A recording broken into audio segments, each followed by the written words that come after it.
Salam hangat bagi Bapak, Ibu, dan saudara-saudari yang sedang mendengarkan. Saluran, pulang kerja lebih awal dari biasanya. Saya melihat dengan mata kepala sendiri. Ibu mertua saya diam-diam menuangkan sebungkus racun tikus berwarna merah muda. Pucat ke dalam panci bubur ayam kampung yang selalu ia pamerkan sebagai masakan. Khusus untuk memulihkan stamina saya. Seketika itu juga, saya berpura-pura sakit, perut yang melilit, lalu menyerahkan mangkuk bubur beracun itu kepada adik ipar, kesayangan saya yang kebetulan sedang kelaparan. Tengah malam, sirine ambulans meraung-raung memecah kesunyian dan berhenti tepat di depan rumah. Ibu mertua saya menangis histeris, putus asa melihat anak kandungnya sendiri kejang-kejang dengan mulut berbusa di lantai. Mengapa saya bisa begitu berdarah dingin membiarkan adik ipar saya memakan bubur maut tersebut? Hari itu adalah Jumat sore. Langit Jakarta dipenuhi awan hitam pekat. Angin berhembus kencang menerpa celah-celah kaca gedung perkantoran, menandakan badai besar akan segera turun. Sepanjang minggu ini, saya terus-menerus merasa pusing dan mual. Pagi harinya, saya mampir ke klinik, dan dokter memberitahu bahwa saya tengah mengandung hampir 2 bulan. Memegang hasil USG di tangan, perasaan yang sulit dilukiskan membuncah di dada saya. Saya dan Hendra telah menikah selama 3 tahun, melewati berbagai pengobatan. Dan akhirnya penantian panjang ini berbuah manis. Niat hati, saya ingin merahasiakannya dulu untuk memberi kejutan kecil malam ini bagi suami dan keluarga mertua. Karena itu, saya memutuskan izin pulang setengah hari dan langsung menyetir mobil pulang. Kendaraan saya memasuki pekarangan luas. Sebuah rumah mewah di kawasan elit BSD City. Rumah ini adalah hasil keringat saya sendiri, dikumpulkan dari keuntungan jaringan butik fashion designer lokal yang saya rintis dan saya beli lunas sebelum menikah.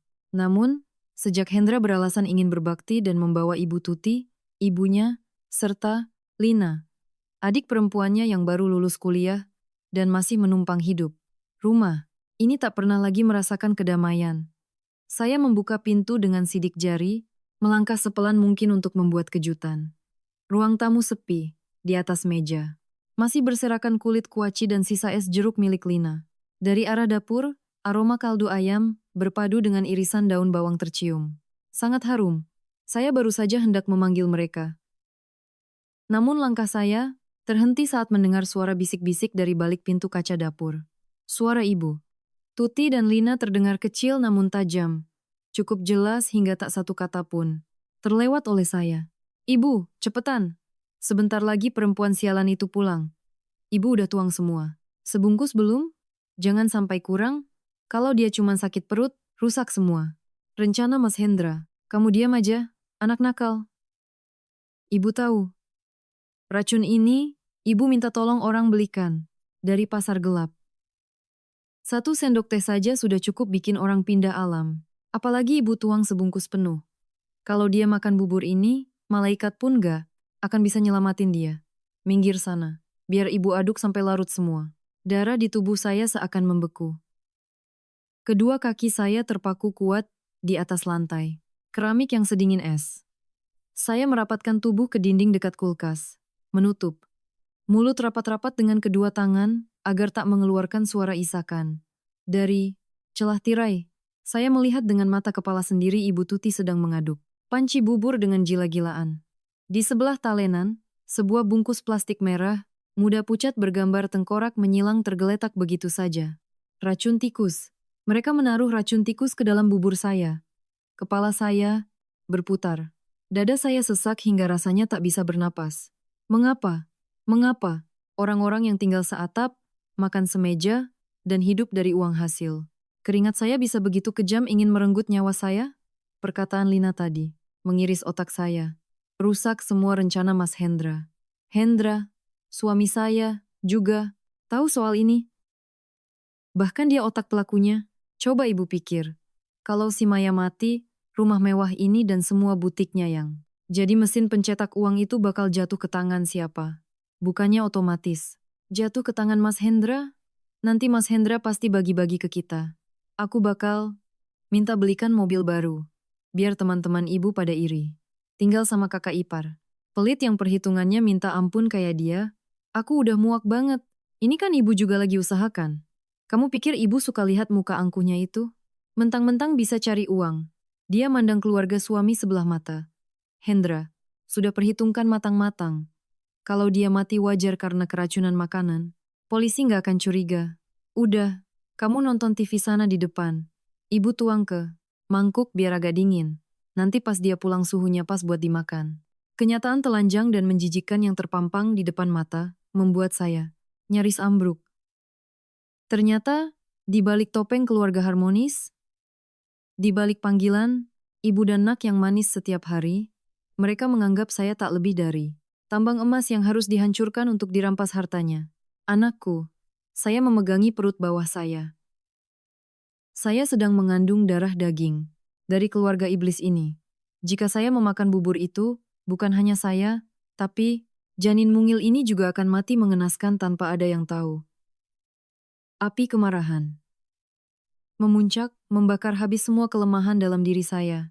Saya bisa saja menerobos masuk, melempar panci bubur itu, menampar wajah mereka berdua dan lapor polisi. Tapi tidak. Jika saya melakukannya sekarang, mereka pasti akan mengelak mati-matian. Mereka akan bilang saya halusinasi, atau itu cuma bumbu. Dapur, atau paling buruk Ibu Tuti, akan berakting pikun dan salah masukin barang. Orang-orang ini terlalu licik. Saya tak bisa membiarkan mereka lolos begitu. Beri saja. Saya harus membuat mereka merasakan sendiri neraka yang telah mereka siapkan untuk saya. Saya mundur perlahan, keluar dari pintu utama, menutupnya dengan pelan, lalu berdiri di teras sambil menarik napas dalam-dalam. Sekitar 5 menit kemudian, saya sengaja menghentakkan sepatu hak tinggi saya keras-keras ke lantai teras, membuka pintu utama, dan memanggil dengan nada lelah namun cukup keras agar terdengar ke dapur. Ibu, Lina, Maya pulang. Dari dapur, Ibu Tuti bergegas keluar. Tangannya masih memegang sendok sayur. Wajahnya tersenyum palsu, menampakkan kelembutan yang membuat saya mual. Ya, ampun Maya udah pulang nak. Kok tumben awal? Astaga, mukamu pucat sekali. Capek kerja ya? Ibu baru saja masak bubur ayam kampung pakai rempah. Enak banget. Udah ibu taruh mangkuk di meja biar agak dingin. Cuci tangan sana, terus. Makan selagi hangat, biar staminamu pulih nak. Enak ya jadi kakak ipar. Ibu nggak pernah masakin bubur buat aku. Dari pagi, perutku belum diisi apa-apa, sampai berkunang-kunang mataku. Ibu pilih kasih, banget. Lina muncul dari ruang tamu, mengelus-elus perutnya sambil melirik mangkuk bubur yang masih mengepulkan uap di atas meja makan. Dia sedang berakting. Sebuah sandiwara sempurna untuk mendorong saya segera makan. Melihat dua wajah penuh harap dari ibu dan anak itu, saya menekan rasa jijik dan berjalan perlahan menuju meja makan. Saya menarik kursi, duduk, dan mengambil sendok lalu mengaduk bubur perlahan. Aroma kaldu ayam yang gurih menyembunyikan kematian yang paling kejam di dalamnya. Saya mengangkat sendok mendekati mulut. Sudut mata Ibu Tuti dan Lina berbinar. Mereka menahan napas, menanti detik-detik, saya menelan racun itu. Namun tepat saat sendok menyentuh bibir, saya mendadak melepaskan genggaman. Sendok jatuh berdenting nyaring ke dalam mangkuk. Saya memegangi perut, mengerutkan wajah, dan mengerang kesakitan. Aduh, sakit banget bu. Perut. Maya tiba-tiba melilit kayak perih banget. Aduh, Ibu Tuti terlonjak, senyum di bibirnya lenyap. Ia buru-buru mendekat dengan raut, panik, namun tetap memaksa. Kenapa nak? Kalau asam lambung naik, justru harus makan bubur biar perutnya tenang. Ayo dipaksa makan beberapa sendok. Ibu, masaknya lama loh, pakai tenaga.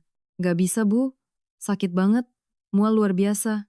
Kalau Maya telan sekarang, pasti muntah semua. Saya meringis sambil memegangi perut dan berdiri. Sengaja. Berjalan terhuyung-huyung berpegangan pada sandaran kursi.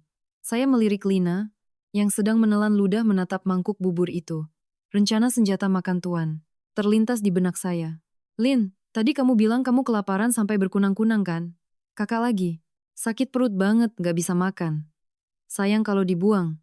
Masakan ibu. Kamu, makan aja bubur kakak ini. Kakak mau ke atas istirahat bentar. Wajah Lina langsung pucat pasi. Ia mundur selangkah.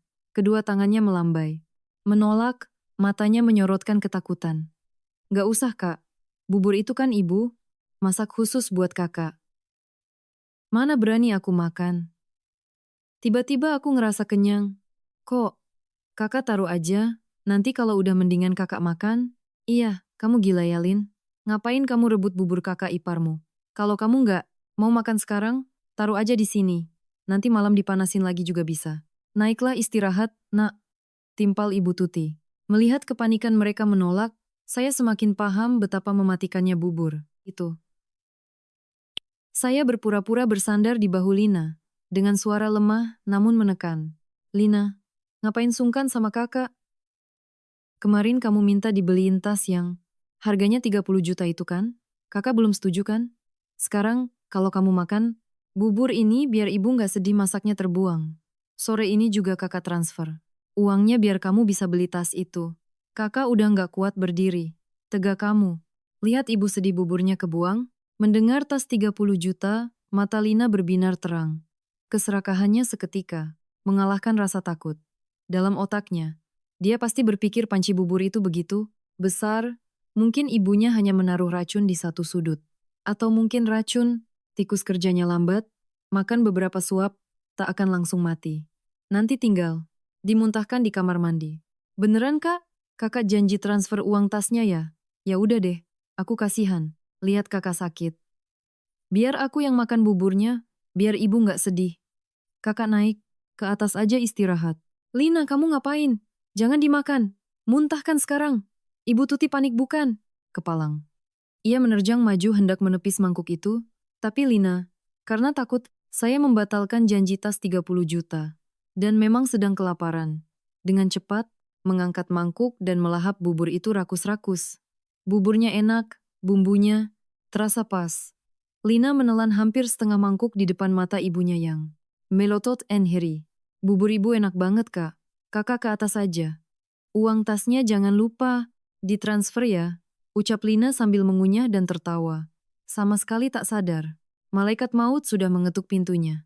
Saya mengangguk pelan, memegangi perut, dan berbalik menaiki tangga. Baru saja, saya berbelok di tikungan tangga. Terdengar suara tamparan keras dari dapur, diiringi teriakan histeris Ibu Tuti. Dasar anak goblok, colok tenggorokanmu, muntahkan sekarang. Muntahkan. Ya, Tuhan. Makanan lain banyak, kenapa kamu makan barang itu? Cepat ke kamar mandi, muntahkan. Ibu apa-apaan sih? Kenapa ibu nampar aku? Cuma makan bubur dikit aja. Ibu lebay. Banget kayak aku makan racun aja. Saya berdiri di ujung tangga atas, menyunggingkan senyum dingin. Sandiwara ini baru saja dimulai. Saya mengeluarkan ponsel. Diam-diam menyalakan perekam suara, dan menunggu. Lina pasti sedang berusaha memuntahkannya. Namun dengan dosis yang cukup untuk membunuh orang dewasa yang mereka masukkan, usaha lemah itu tak akan ada gunanya. Saya masuk ke kamar tidur, mengunci pintu rapat-rapat, lalu santai menuangkan segelas air hangat. Saya membuka ponsel untuk melihat sistem kamera tersembunyi yang diam-diam saya pasang di seluruh sudut rumah sejak sebulan lalu, ketika saya menyadari beberapa perhiasan saya hilang tanpa jejak. Dan sungguh luar biasa, kamera di dapur merekam dengan sangat tajam detik-detik. Ibu Tuti merobek bungkus racun tikus dan menaburkannya ke dalam panci. Bukti tak terbantahkan. Sudah ada di genggaman saya. Sesuai dugaan, sekitar 30 menit kemudian, dari lantai bawah, mulai terdengar rintihan kesakitan. Awalnya hanya erangan kecil, lalu berubah menjadi teriakan, histeris dan suara perabotan berjatuhan. Ah, ibu, perutku sakit. Panas banget. Ibu tolong aku. Ususku kayak putus. Ibu, tolong. Lina, Lina, kamu kenapa nak? Ya Tuhan, kamu berbusa. Jangan bikin ibu takut. Tolong. Siapa saja tolong anakku. Hendra di mana? Cepat pulang selamatkan. Adikmu. Tangisan histeris Ibu Tuti merobek kesunyian kawasan perumahan elit itu.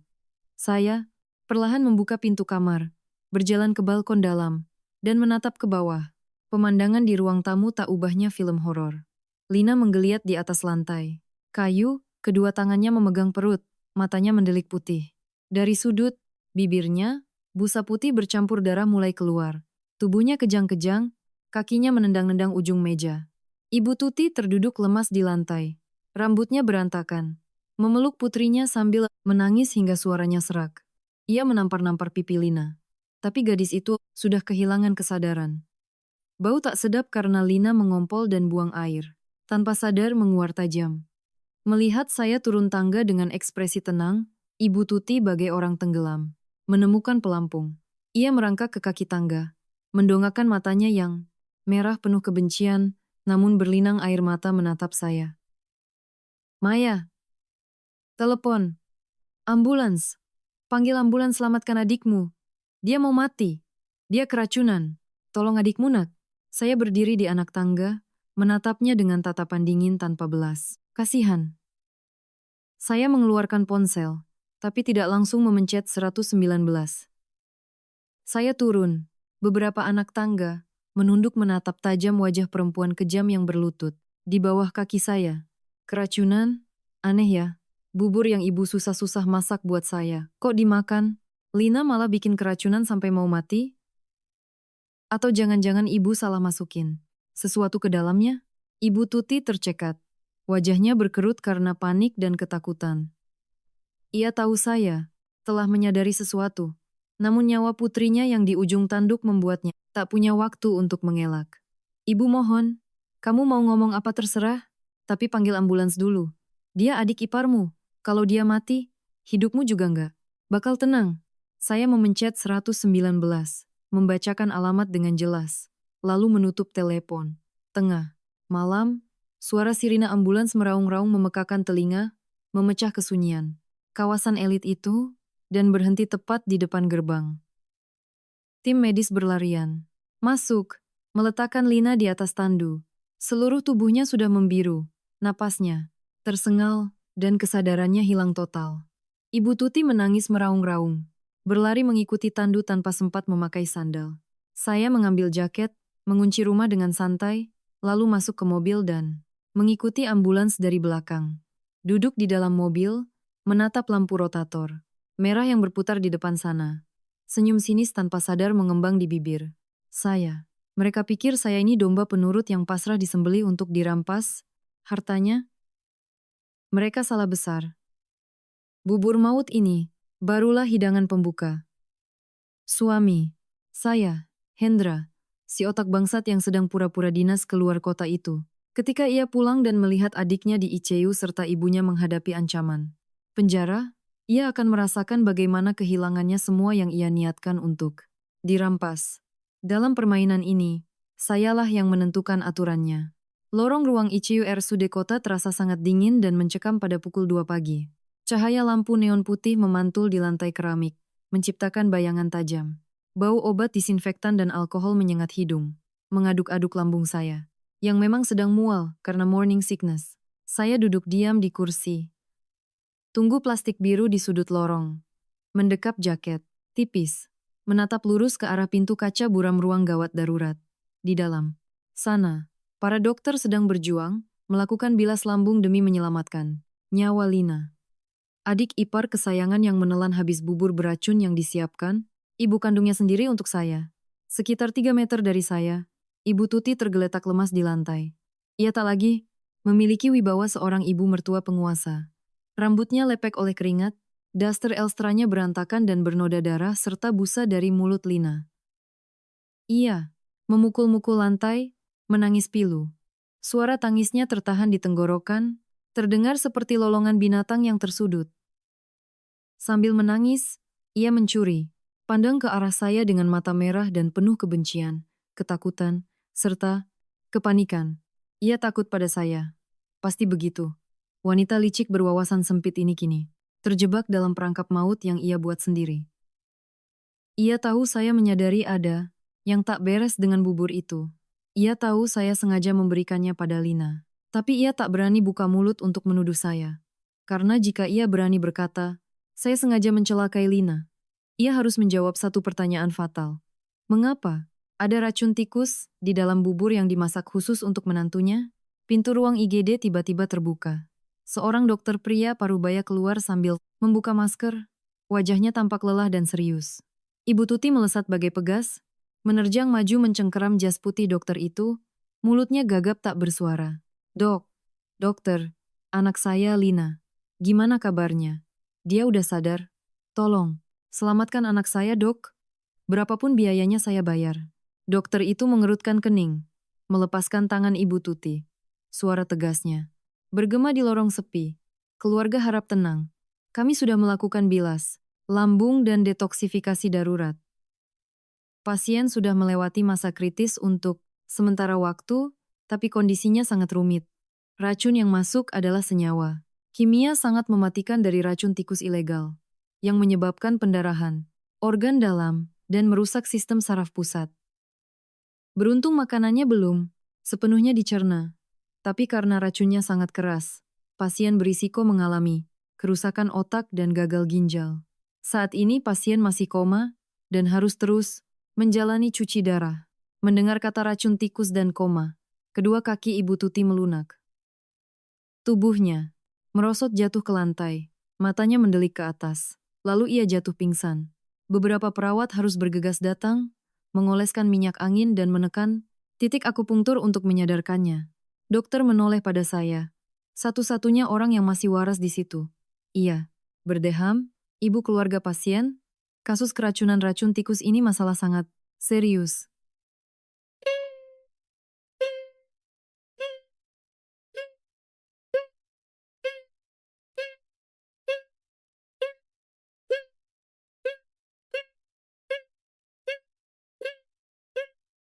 Adalah tanggung jawab rumah sakit untuk melaporkan kasus ini ke pihak kepolisian agar diselidiki. Apakah ini kecelakaan, percobaan bunuh diri, atau ada indikasi tindak pidana? Harap ibu bersiap kooperatif dengan pihak berwajib. Saya berdiri dan mengangguk tenang. Baik dok, saya mengerti. Saya akan bekerja sama dan memberikan semua informasi yang dibutuhkan. Hanya sekitar 20 menit kemudian, dua petugas polisi berseragam tiba di lorong rumah sakit. Kehadiran mereka membuat Ibu Tuti, yang baru saja siuman, ketakutan, setengah mati hingga giginya gemeretak beradu. Ia menatap kedua polisi itu, lalu menoleh menatap saya dengan pandangan memohon. Sikap angkuh yang biasanya sering mencaci saya sebagai menantu kampungan, atau pohon mandul hilang tak bersisa, berganti dengan kepengecutan seorang pembunuh yang ketakutan.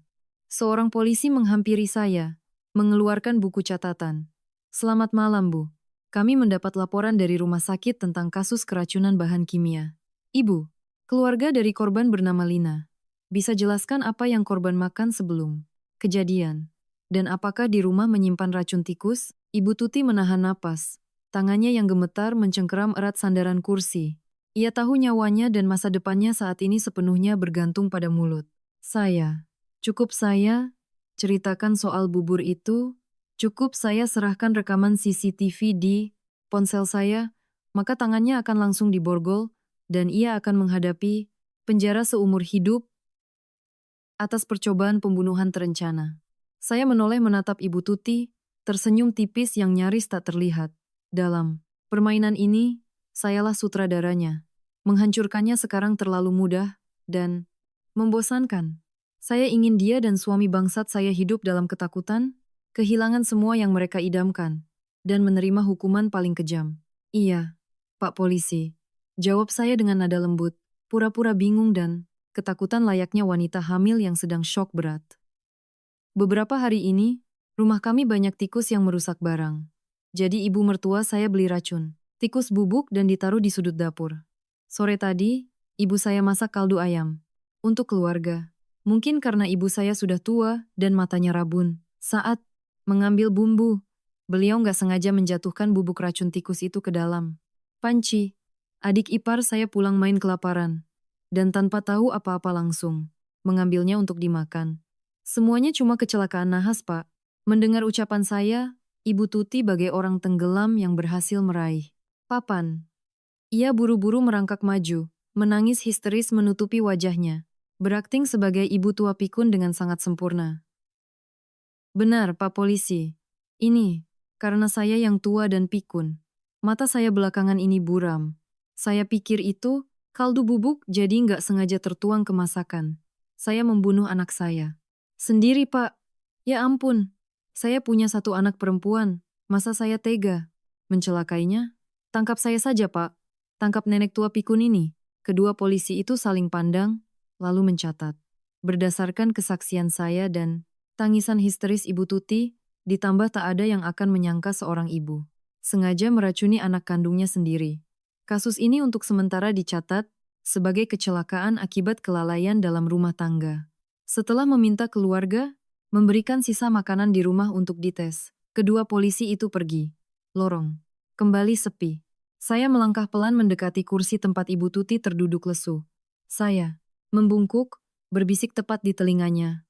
Cukup agar hanya kami berdua yang mendengar. Nada suara saya tak lagi gemetar atau takut, melainkan dingin dan tajam bagai silet. Gimana, Bu? Akting menantu Ibu bagus kan? Ibu harusnya berterima kasih sama saya. Kalau saya bilang yang sebenarnya, sekarang Ibu sudah ada di sel tahanan. Bukan di sini nangisin Lina. Tapi Ibu ingat baik-baik, nyawa Ibu, kebebasan Ibu, dan kebenaran soal bubur beracun hari ini, semuanya ada di tangan saya. Mulai detik ini, sebaiknya Ibu dan Mas Hendra berdoa supaya saya dan janin di kandungan saya ini selamat. Kalau tidak, rekaman kamera CCTV di dapur itu akan langsung terbang ke meja polisi. Ibu Tuti mematung, wajahnya seputih kertas. Ia menatap saya dengan mata terbelalak penuh ketakutan berurat merah. Mulutnya terbuka ingin mengatakan sesuatu, namun tenggorokannya tercekat, hanya menghasilkan suara parau yang terputus-putus. Saya berdiri tegak, merapikan baju, tak peduli lagi pada iblis tua yang gemetar di bawah kaki saya. Langkah pertama rencana saya sukses besar. Saya sudah memegang kartu mati Ibu Tuti. Sekarang saya hanya perlu menunggu otak pelakunya, yang sebenarnya suami yang tidur seranjang dengan saya, pulang untuk membongkar seluruh permainan mematikan ini. Duduk di lorong menunggu fajar menyingsing, saya meletakkan tangan di perut bawah saya yang masih rata. Janin kecil ini adalah satu-satunya penambat kewarasan saya, mencegah saya agar tidak gila, dan menghancurkan semuanya saat ini juga. Memejamkan mata, kepingan ingatan sejak saya menginjakan kaki ke dalam pernikahan dengan Hendra mengalir deras.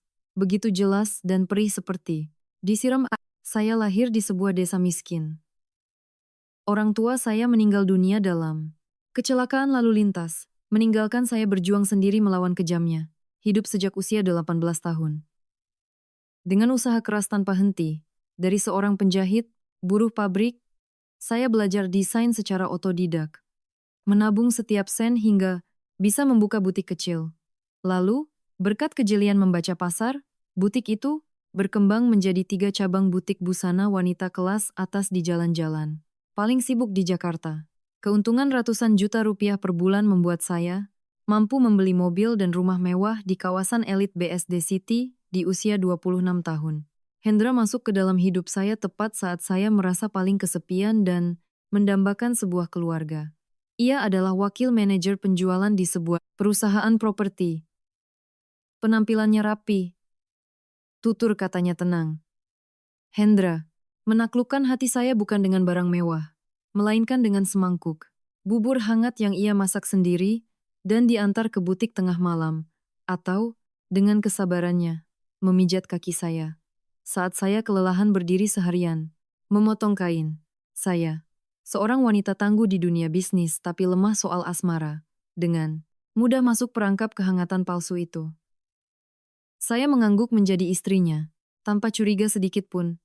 Bahkan menolak membuat perjanjian pranikah, karena terlalu percaya pada apa yang disebut ikatan suci suami istri.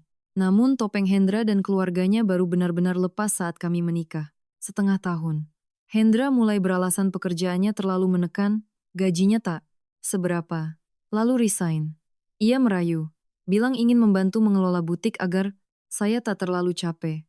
Percaya pada suami, saya menyerahkan urusan manajemen, SDM dan sebagian pencatatan keuangan padanya. Di waktu yang sama, Ibu Tuti beralasan sering sakit-sakitan karena rumah di kampung lembab. Ia memaksa Hendra membawanya serta Lina adik perempuannya yang pemalas dan manja untuk tinggal bersama kami di Jakarta. Sejak hari mereka menginjakan kaki di rumah saya, hidup saya berubah jadi neraka. Ibu Tuti bertingkah layaknya ratu penguasa rumah Ia menguasai kartu ATM. Sekunder saya, menghamburkan uang ke salon spa, dan membeli perhiasan untuk dipamerkan ke ibu-ibu arisan komplek. Setiap kali saya menegur dengan halus, ia akan menangis meraung-raung, menuduh saya mentang-mentang kaya jadi merendahkan mertua dan menganggap keluarga suami seperti pengemis. Sedangkan Lina adalah benalu yang paling mengerikan. Lulusan universitas swasta, antah berantah, ia tak mau mencari kerja dan kerjanya hanya rebahan menonton drama Korea dan scroll sosmed.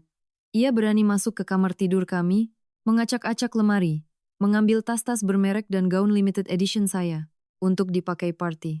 Puncaknya, saya pernah memergoki Lina diam-diam mengambil uang belasan juta dari berangkas butik untuk melunasi tagihan kartu kreditnya. Saat saya marah, Hendra bukannya mendidik adiknya, malah menyalahkan saya. Iya, menggunakan manipulasi psikologis yang menjijikkan. Maya, kamu itu dapat penghasilan miliaran, masa perhitungan banget sama ibu dan adikku buat uang. Receh gitu? Kamu nikah sama aku berarti keluargaku itu keluargamu juga.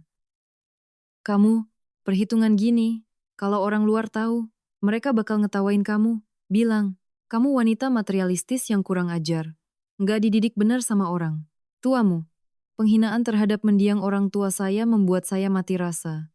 Namun karena terlalu cinta dan takut pernikahan ini hancur, saya menelan ludah dan bersabar. Saya menarik diri, bekerja lebih gila lagi untuk menghasilkan lebih banyak uang, demi menambal lubang tak berdasar bernama keluarga suami. Namun, keserakahan manusia memang tak ada batasnya. Bulan lalu, saat merapikan ruang kerja Hendra, saya tak sengaja menjatuhkan tas kerja kulitnya. Dari dalam tas itu, jatuhlah sebuah map. Saat saya membacanya, rasanya bagai disambar petir. Itu adalah draft perjanjian pengalihan saham butik dan surat kuasa pengelolaan aset. Di dalamnya tertulis jelas bahwa saya akan menyerahkan 70% saham jaringan butik dan kepemilikan rumah mewah di BSD kepada Hendra, dengan alasan kondisi kesehatan yang tidak memadai. Dokumen itu sudah diketik rapi, tinggal menunggu tanda tangan saya. Saat itu saya hanya berpikir bahwa Hendra sedang berniat menipu saya untuk mengalihkan harta jika suatu saat kami bercerai. Saya diam-diam waspada dan memasang CCTV tersembunyi di ruang tamu dan dapur untuk mengawasi gerak-gerik mencurigakan mereka. Namun saya tak pernah membayangkan. Mereka bukan cuma menginginkan harta, mereka juga menginginkan nyawa saya. Bubur beracun hari ini adalah jawaban paling kejam atas dokumen pengalihan saham itu. Mereka tahu saya tak akan pernah cukup bodoh untuk menandatanganinya. Jadi, membunuh saya adalah cara tercepat dan terbersih agar Hendra, sebagai pewaris sah satu-satunya, bisa langsung menguasai seluruh harta saya yang bernilai puluhan miliar rupiah. Mereka akan membangun hidup mewah di atas darah saya. Hawa dingin menusuk tulang belakang saya. Hati saya, yang dulunya menyimpan cinta buta dan kesabaran bodoh, kini membeku seutuhnya. Ikatan suami istri, bakti menantu semua hanya lelucon murahan. Saya bersumpah demi langit dan bumi, demi janin yang tumbuh di perut saya akan memaksa keluarga Hendra memuntahkan setiap sen yang mereka curi dari saya. Saya akan menjebloskan mereka ke penjara, agar mereka merasakan kebusukan dan keputusasaan di balik jeruji. BC. Getaran ponsel di dalam tas menyadarkan saya dari ingatan kelam itu. Di layar, tertera dua kata. Suami tersayang. Nama kontak yang kini terasa sangat memuakkan. Hendra menelepon. Pastinya ia baru mendarat dari perjalanan dinas, keluar kotanya, dan sudah mendapat kabar dari ibunya. Saya menyeringai dingin. Sandiwara besar segera dimulai. Saya mengangkat telepon, menempelkannya di telinga, dan dengan sengaja membuat suara saya serak penuh kepanikan dan kelemahan. Mas Hendra, Mas di mana? Mas, cepat pulang Lina. Lina celaka Mas. Maya. Kamu nggak apa-apa kan? Maksudnya Lina kenapa? Ibu barusan nangis-nangis nelpon aku, ngomongnya nggak jelas. Aku baru mendarat di Soekarno-Hatta, ini lagi di taksi meluncur ke rumah sakit. Sebenarnya ada apa di rumah? Aku juga nggak tahu Mas. Tadi sore pulang kerja aku capek banget jadi langsung istirahat ke kamar. Ibu masakin bubur ayam buat aku di dapur. Lina pulang main. Kelaparan, Jadi dia makan buburnya duluan. Siapa sangka? Siapa sangka baru? Makan setengah mangkuk dia langsung kejang-kejang keluar busa, kata dokter dia. Keracunan racun tikus parah banget. Sekarang masih koma di ICU. Harus cuci darah. Mas cepat ke sini, ibu udah panik banget. Racun tikus? Kenapa bisa racun tikus? Lina makan bubur. Harusnya kan? Harusnya apa, Mas? Maksud Mas apa? Ah, enggak apa-apa. Maksud aku, harusnya kan di rumah kita enggak taruh racun tikus sembarangan di dapur. Ya udah, kamu tenang dulu, jaga kesehatanmu. 15 menit lagi aku sampai. Kamu tunggu aku. Telepon ditutup. Saya menekan tombol record di layar untuk menyimpan rekaman. Panggilan itu lalu memasukkannya kembali ke saku. Harusnya kan? Keceplosan. Akibat panik itu sudah membuktikan segalanya. Ia tahu persis untuk siapa bubur. Itu. Ia mengira orang yang sekarang di ICU menunggu mati seharusnya adalah saya, bukan adik kesayangannya. Tepat 15 menit kemudian, suara derap langkah tergesa-gesa menggema di lorong rumah sakit. Hendra muncul dengan penampilan berantakan, kemeja kusut, dan tangan masih menarik koper kecil. Ia berlari bagai ngengat menuju area ICU. Saat melihat saya berdiri tegak di sana, sehat walafiat tanpa kurang satu helai. Rambut pun, raut wajah Hendra seketika berubah. Langkahnya terhenti sepersekian detik. Pupil matanya melebar kilat ketakutan dan kekecewaan mendalam melintas di wajahnya yang bersimbah peluh. Namun dengan cepat, berkat insting seorang munafik kelas kakap, ekspresinya berubah. Ia menerjang dan memeluk bahu saya. Maya, ya Tuhan, syukurlah kamu. Gak apa-apa. Jantungku rasanya mau copot pas dengar kabar. Lina di mana? Ibu, di mana? Ini gimana ceritanya? Aku juga nggak tahu, Mas. Kata dokter keracunan bahan kimia ilegal. Ibu lagi. Nangis di sudut sana tuh. Kamu temuin ibu, Gi. Sejak polisi datang buat periksa, ibu ketakutan terus. Polisi? Polisi udah datang? Kamu bilang apa ke polisi? Ya aku bilang yang sebenarnya. Aku bilang di rumah lagi banyak tikus, ibu beli, racun ditaruh di dapur. Mungkin pas lagi masak ibu matanya rabun jadi nggak sengaja jatuhin racunnya ke panci. Menurutmu aku harus bilang apa? Bilang ada. Yang sengaja meracuni orang untuk membunuh? Iya bener. Kamu bilang gitu udah bener. Pasti ibu pikun jadi nggak sengaja. Biar aku samperin ibu dulu. Hendra buru-buru melepaskan saya dan melangkah lebar menuju Ibu Tuti yang masih duduk di lantai sudut lorong. Melihat putranya, Ibu Tuti bagai menemukan dewa, penolong. Ia memeluk kaki Hendra, air mata dan ingusnya berlepotan, merintih, penuh keputusasaan. Hendra. Nak, ibu bunuh adikmu. Ibu bunuh adikmu. Sendiri nak. Kalau sampai dia kenapa-napa, ibu mau jedotin kepala mati nyusul. Dia aja. Bu, ibu tenang dulu. Ibu ini ngapain sih lakuin hal sebodoh ini? Aku kan udah bilang berkali-kali, lakuin apa-apa itu harus hati-hati, harus pasti. Kenapa ibu malah biarin Lina yang makan barang itu? Ibu udah gila ya? Kamu ngomelin ibu? Kamu pikir ibu mau begini? Ibu udah tuang sebungkus penuh, udah disiapin di mangkuk nunggu perempuan sialan itu pulang. Dia udah pulang, udah duduk di meja, sendoknya udah sampai di mulut. Siapa sangka dia pura-pura sakit maag. Dia akting terus ngasih bubur itu ke Lina. Lina itu rakus, dia langsung lahap ibu nggak sempat cegah. Hendra, sekarang gimana ini nak? Maya udah tahu. Dia baru aja ngancam ibu. Dia bilang, ada CCTV di dapur. Kalau dia serahin ke polisi, kita sekeluarga bisa busuk di penjara. Nak, apa? Dia pasang CCTV di dapur sejak kapan? Ibu kerjanya gimana sih sampai dia bisa pegang kelemahan kita? Kan aku udah bilang beresin pelan-pelan. Sekarang, Lina terkapar, rencana ambil alih rumah dan butik gagal total. Malah kita kena ancam. Ibu bener-bener nyusahin aku. Ibu ngelakuin semua ini juga demi kamu. Kamu yang bilang butuh uang. Butuh. Butiknya buat ngurusin ibu dan anakmu si Siska di luar sana kan? Sekarang kamu mau cuci tangan dan limpahin semua ke ibu. Kalau ibu masuk penjara, ibu bakal seret namamu juga sebagai dalangnya. Seluruh tubuh saya gemetar hebat. Bukan karena takut, tapi karena amarah yang memuncak hingga ingin menghanguskan segalanya. Ibu dan anaknya si Siska di luar sana. Kalimat Ibu Tuti menghantam kepala saya bagai palu godam. Ternyata Hendra bukan cuma mengincar harta saya. Ia terang-terangan punya selingkuhan di luar sana. Bahkan wanita itu sudah memberinya anak. Satu keluarga ini berkomplot, menggerogoti uang saya, merencanakan pembunuhan saya agar bisa secara sah membawa masuk perempuan murahan itu sebagai nyonya baru di rumah ini. Kebiadaban ini melampaui imajinasi film horor manapun. Saya berdiri bersembunyi di balik pilar, tangan mencengkeram erat ponsel yang sedang merekam seluruh pertengkaran ibu dan anak itu. Senyum kejam mengembang di bibir saya. Iblis-iblis ini. Kematian terlalu ringan bagi mereka. Saya akan membiarkan mereka hidup. Hidup untuk melihat setiap hal yang mereka banggakan direbut oleh saya. Hidup untuk merasakan dinginnya lantai penjara. Teruslah berakting, boneka-bonekaku. Lorong rumah sakit perlahan menjauh dari kaca spion saat saya mengemudikan mobil.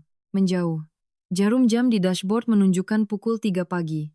Kota Jakarta tertidur. Pulas. Cahaya lampu jalanan kuning pucat menerpa aspal yang dingin. Persis seperti hati saya saat ini. Saya meninggalkan 3 manusia yang sedang saling mencabik dan menyiksa satu sama lain dalam kepanikan di sana. Kesaksian Ibu Tuti soal Siska di luar sana membuka tabir gelap menjijikan yang selama 3 tahun tak pernah sedikit pun saya curigai. Hendra, suami dengan topeng pria alim dan tenang. Pria yang selalu berkata bahwa saya adalah harta paling berharga dalam hidupnya. Ternyata adalah lintah penghisap darah tak berdasar. Ia tidak hanya berniat merampas harta saya dan membunuh saya, istri, sahnya, tapi juga sedang membangun keluarga baru di luar sana. Hati saya tak lagi terasa sakit, bahkan tak ada setetes pun air mata yang jatuh. Pengkhianatan ini telah mencapai puncaknya, menjelma menjadi bongkahan es tajam, yang menembus sisa-sisa kelemahan saya. Sekarang, satu-satunya hal yang ada di kepala saya adalah perhitungan dingin dan presisi ala seorang pengusaha wanita, yang bisnisnya hampir dikuras habis. Esok paginya, saya tidak berangkat ke kantor. Saya mengunci diri di ruang kerja, rumah, membuka berangkas pribadi, dan mengambil sejumlah besar uang tunai. Saya memutar nomor telepon Bram, seorang detektif swasta kawakan yang dulu pernah membantu saya menyelidiki saingan bisnis curang. Namun kali ini, kontrak yang saya sodorkan padanya bukan urusan bisnis, melainkan untuk menguliti topeng pria yang saya panggil suami. Mas Bram, saya mau Mas lacak seluruh gerak-gerik Hendra selama 6 bulan. Terakhir, tarik semua riwayat telepon, pesan, lokasi GPS mobilnya. Dan yang paling penting, cari tahu identitas dan tempat tinggal wanita bernama Siska. Soal biaya nggak usah dipikirkan, tapi saya butuh bukti detail, akurat, dan sangat rahasia dalam 3 hari. Bram menerima uang itu, mengangguk tegas 1 kali, lalu pergi. 3 hari masa tunggu adalah saat di mana saya memainkan sandiwara paling sempurna dalam hidup saya. Saya tetap bolak-balik ke rumah sakit menjenguk Lina, memerankan sosok kakak ipar yang berduka, serta istri penurut yang mencemaskan. Suami yang kelelahan menjaga adiknya semalaman. Setiap kali melihat saya membawa termos sup mahal, Ibu Tuti langsung menunduk ketakutan. Tak berani menatap mata. Saya, Hendra terus berakting sebagai suami yang kuyu, menggenggam tangan saya, sambil mengucapkan kalimat manis, berterima kasih karena saya tidak meninggalkan keluarganya di saat kritis. Melihat wajah munafiknya, rasanya saya ingin menyiramkan sup panas itu ke wajahnya, tapi saya menahan diri dan tersenyum.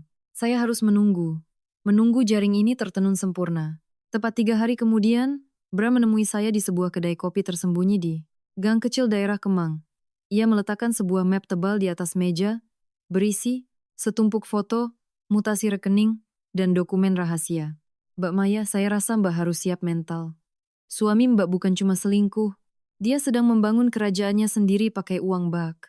Bram menyalakan rokok, suaranya berat. Saya membuka lembar demi lembar. Terpampang jelas foto Hendra sedang merangkul pinggang seorang gadis muda berwajah genit keluar dari lobi apartemen mewah di Kemang. Yang paling menyolok, perut gadis itu sudah membuncit. Di foto lain yang diambil di klinik kandungan, Hendra sedang memegang hasil USG dengan senyum. Paling bahagia yang pernah saya lihat. Senyum yang tak pernah ia berikan pada saya. Namanya Siska, 22 tahun. Mantan resepsionis di perusahaan mitra lama suami. Mbak, jelas Bram. Dia sedang hamil 6 bulan. Anaknya laki-laki. Ini cucu pertama yang sangat didambakan ibu mertua Mbak. Karena beliau sering mengeluh, Mbak lambat punya anak. Saya mengertakkan gigi dan beralih ke halaman mutasi keuangan. Bram berhasil melacak apartemen mewah Siska yang atas nama perempuan itu. Namun aliran dana pembeliannya berasal dari rekening fiktif. Lebih liciknya lagi, Hendra menggunakan hak akses manajemen dan keuangan yang saya percayakan kepadanya untuk memalsukan kwitansi.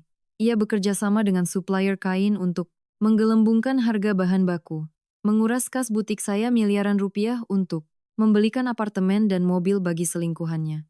Alasan mereka ingin saya mati akhirnya terbongkar tuntas. Sekali mendayung, 3 pulau terlampaui. Pertama, mereka ingin menguasai aset puluhan miliar saya untuk hidup foya-foya. Kedua, mereka ingin membuka jalan bagi si pelakor muda dan cucu, laki-laki penerus keturunan Hendra untuk masuk ke rumah saya secara sah. Ketiga, jika saya bercerai, mereka tak akan mendapat sepeser pun karena semua aset saya adalah harta bawaan sebelum nikah. Membunuh saya dan merekayasanya sebagai keracunan makanan adalah langkah catur paling sempurna untuk merampas semuanya. Memegang map itu, dada saya naik turun menahan amarah yang meledak-ledak. Mereka tidak menganggap saya manusia. Saya hanya tumbal, mesin pencetak uang yang bodoh. Saya mengelus perut bawah saya. Anak saya baru 2 bulan, belum sepenuhnya terbentuk, namun sudah nyaris dihabisi oleh nenek dan ayah kandungnya sendiri. Hendra, kalau kamu sudah main kotor begini, jangan salahkan aku bertindak kejam. Saya memasukkan map ke dalam tas, membayar Bram, dan keluar dari kafe. Matahari siang yang terik menerpa wajah saya, tapi pikiran saya sedingin gunung es. Saya tidak hanya akan mengambil kembali apa yang mereka curi. Saya akan membuat mereka merangkak di tanah, membayar mahal setiap sen dan setiap tetes darah yang ingin mereka renggut. Malam harinya, Hendra menelepon bilang, akan menginap di rumah sakit menjaga Lina, menyuruh saya istirahat saja di rumah. Ia selalu memerankan kakak yang berbakti, tapi aslinya itu hanya alasan agar ia bisa bebas menemui selingkuhannya. Saya mengiyakan dengan nada lembut lalu mematikan telepon. Malam ini, rumah mewah ini sepenuhnya milik saya. Saya tahu Hendra punya kebiasaan yang sangat kaku. Ia selalu mengunci laci paling bawah di meja kerja kayunya, tempat ia bilang menyimpan kontrak-kontrak properti dari perusahaan lamanya. Dulu saya menghargai privasi suami, tapi sekarang laci itu adalah peti harta karun rahasia kotornya. Saya mengambil alat pembobol kunci dari gudang. 10 tahun lalu, saat masih jadi buruh miskin, saya belajar banyak keahlian bertahan hidup, termasuk membongkar gembok standar. Hanya butuh 15 menit menggunakan jepit rambut dan obeng kecil, laci itu berbunyi klik dan terbuka. Di dalamnya tak ada kontrak, properti, hanya ada buku tabungan atas nama Ibu Tuti, mutasi transfer ke Siska, dan sebuah brankas portabel kecil dengan kunci kombinasi angka. Saya menatap kotak besi itu, berpikir sejenak, lalu mencoba tanggal lahir. Hendra. Salah. Tanggal lahir saya. Salah. Tanggal pernikahan kami. Salah. Saya teringat dokumen dari Bram tadi pagi. Tanggal lahir Siska. Saya memencet. Angka 15,08,00. Bunyi bip terdengar dan kotak terbuka. Bibir saya menyeringai. Getir. Pria brengsek, password brankas saja pakai tanggal lahir pelakor. Di dalam kotak besi itu terdapat sebuah dokumen yang dibungkus rapi dalam plastik mika. Saat saya mengeluarkannya dan membaca, darah saya sekali lagi mendidih. Bukan cuma menggelapkan uang perusahaan. Hendra telah menyusun rencana, mematikan yang sangat rapi. Itu adalah polis asuransi jiwa. Bernilai sangat fantastis. Yang dibeli tepat 6 bulan lalu, bersamaan dengan kehamilan. Selingkuhannya. Tertanggungnya adalah saya, Maya. Pemegang polis. Hendra. Dan yang paling mengerikan, satu-satunya ahli waris tunggal jika terjadi kematian. 100% Hendra. Nilai pertanggungan dasar jika meninggal dunia adalah 10 miliar rupiah. Namun, Jika meninggal karena kecelakaan atau keracunan mendadak, pihak asuransi akan membayar 2 kali lipat, 20 miliar rupiah. Saya menatap tajam tanda tangan di kolom tertanggung. Itu tanda tangan saya, lekukan khas yang sering saya pakai untuk dokumen bisnis. Tapi saya bersumpah, saya tak pernah melihat atau menandatangani polis ini. Hendra, yang sehari-hari menyiapkan dokumen untuk saya tanda tangani di kantor, rupanya menyelipkan polis. Ini di antara tumpukan laporan keuangan, agar saya menandatanganinya tanpa sadar. Nyawa saya telah diberi label harga 20 miliar rupiah. Saya jatuh terduduk di kursi kulit, tangan bergetar memegang polis itu. Kekejaman Hendra sudah di luar nalar. Jika saya mati keracunan, dengan skenario, alibi yang rapi, dan Ibu Tuti yang siap mengaku pikun, Hendra akan bebas dari jerat hukum. Ia akan berakting sebagai duda sedih yang kehilangan istri, sekaligus mengantongi 20 miliar rupiah santunan tunai. Dengan uang itu, ditambah rumah BSD, dan semua butik saya, ia akan naik tahta ke kelas sosial atas. Memeluk selingkuhannya dan bayi laki-lakinya, membangun kerajaan di atas mayat saya dan anak saya. Bubur ayam itu, keracunan. Semuanya menjadi sebuah puzzle yang sangat logis dan mengerikan. Air mata dingin menetes di pipi saya. Itu adalah air mata terakhir saya untuk pernikahan bodoh ini. Saya mengambil ponsel dan memotret setiap lembar polis asuransi, buku tabungan, dan bukti transfer. Lalu saya menyusunnya, kembali dengan sangat rapi, mengunci kotak besi, memasukkannya ke laci, dan menguncinya dengan jepit rambut. Semuanya kembali seperti semula tanpa jejak. Saya kembali ke kamar tidur, berdiri di depan cermin besar, menatap pantulan diri saya. Yang terlihat kini adalah wanita dengan sorot mata setajam pisau, tanpa ada lagi kepolosan yang pasrah. Ini bukan lagi soal melindungi harta. Ini adalah pertarungan hidup dan mati. Mereka mau menukar nyawa saya dengan 20 miliar. Saya akan memakai hukum dan kekuatan uang untuk merampas setiap hembusan napas kebebasan mereka. Bersiaplah Hendra. Nerakamu dan keluargamu baru saja akan dimulai. 5 hari setelah dirawat, Lina akhirnya melewati masa kritis. Dokter menyatakan, ia siuman. Namun racun telah merusak saraf pusat dan pita suaranya. Ia menderita, lumpuh separuh badan di sebelah kiri, dan suaranya menjadi sengau dan putus-putus. Akhir yang tragis bagi gadis yang dulu tiap hari merengek minta dibelikan tas branded. Saya membawa bingkisan buah mahal ke rumah sakit. Saat berjalan di lorong menuju ruang rawatnya, saya mendengar suara pertengkaran samar dari dalam. Saya memberi isyarat pada perawat agar tidak masuk, lalu menempelkan telinga di celah pintu yang sedikit terbuka dan menyalakan perekam suara di ponsel. Ibu jahat. Ibu mau bunuh aku. Dasar wanita tua jahat. Lina, kamu diam. Kamu gila ya? Ibu udah nangis sampai air mata habis, begadang, jagain kamu. Ibu yang ngelahirin kamu. Masa ibu mau nyelakain kamu? Ini semua gara-gara kamu rakus. Kamu yang rebut buburnya Maya. Makanya jadi begini. Enggak, ibu sengaja. Ibu mau bunuh aku biar dapat uang asuransi. Lina, tutup mulutmu. Suara Hendra menyela tajam. Kamu baru sadar, otakmu belum bener. Jangan sembarangan ngomong. Ibu nggak sengaja. Ibu pikun salah, masukin racun tikus. Kalau kamu ngomong yang aneh-aneh dan didengar polisi, ibu bisa dipenjara. Rumah kita hancur. Mas belain dia. Kalian berdua sekongkol mau bunuh Maya buat rebut hartanya. Sekarang aku cacat, aku lumpuh. Siapa yang ganti rugi? Bubur itu. Dia sendiri yang masukin racun. Ya Tuhan. Kamu beneran rusak otak ya makan racun tikus. Bentak Ibu Tuti. Ibu, masukin racun itu buat bunuh si Maya sialan itu. Kalau dia mati, masmu bisa nguasai rumah, perusahaannya, terus beliin kamu mobil. Siapa suruh kamu? Serakah. Kamu ngiler mau tas 30 jutanya. Makanya kamu main telan aja buburnya. Ibu udah teriak suruh muntahin, kamu nggak denger. Sekarang kamu lumpuh malah. Nyalahin ibu? Kalian pembunuh. Aku bakal lapor polisi. Aku bongkar semuanya biar ibu di penjara. Cukup! Hendra berteriak beringas. Kalian berdua bisa diam nggak? Mau aku cekik kalian berdua? Kalau Maya sampai dengar, kita semua masuk bui. Dengar? Baik-baik, Lin. Rencana ini rencanaku. Aku yang nyuruh ibu masukin racun buat bunuh Maya biar dapat asuransi 20 miliar. Aku mau punya anak cowok dari Siska, aku butuh duit. Kamu keracunan itu murni karena kebodohanmu sendiri. Sekarang, kamu lumpuh, nanti aku bakal sisihkan uang asuransinya buat biaya pengobatanmu. Dan biayain kamu seumur hidup.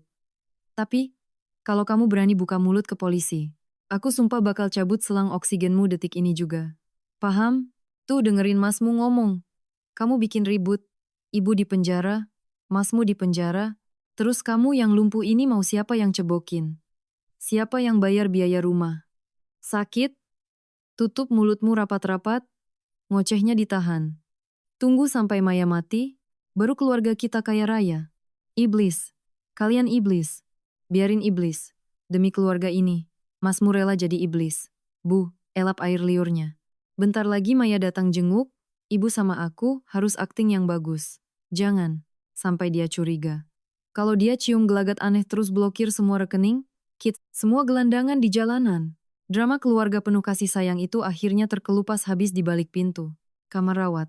Pengakuan dingin dan tak tahu malu dari Hendra dan ibunya terekam, jelas di ponsel saya tanpa terlewat satu suku kata pun.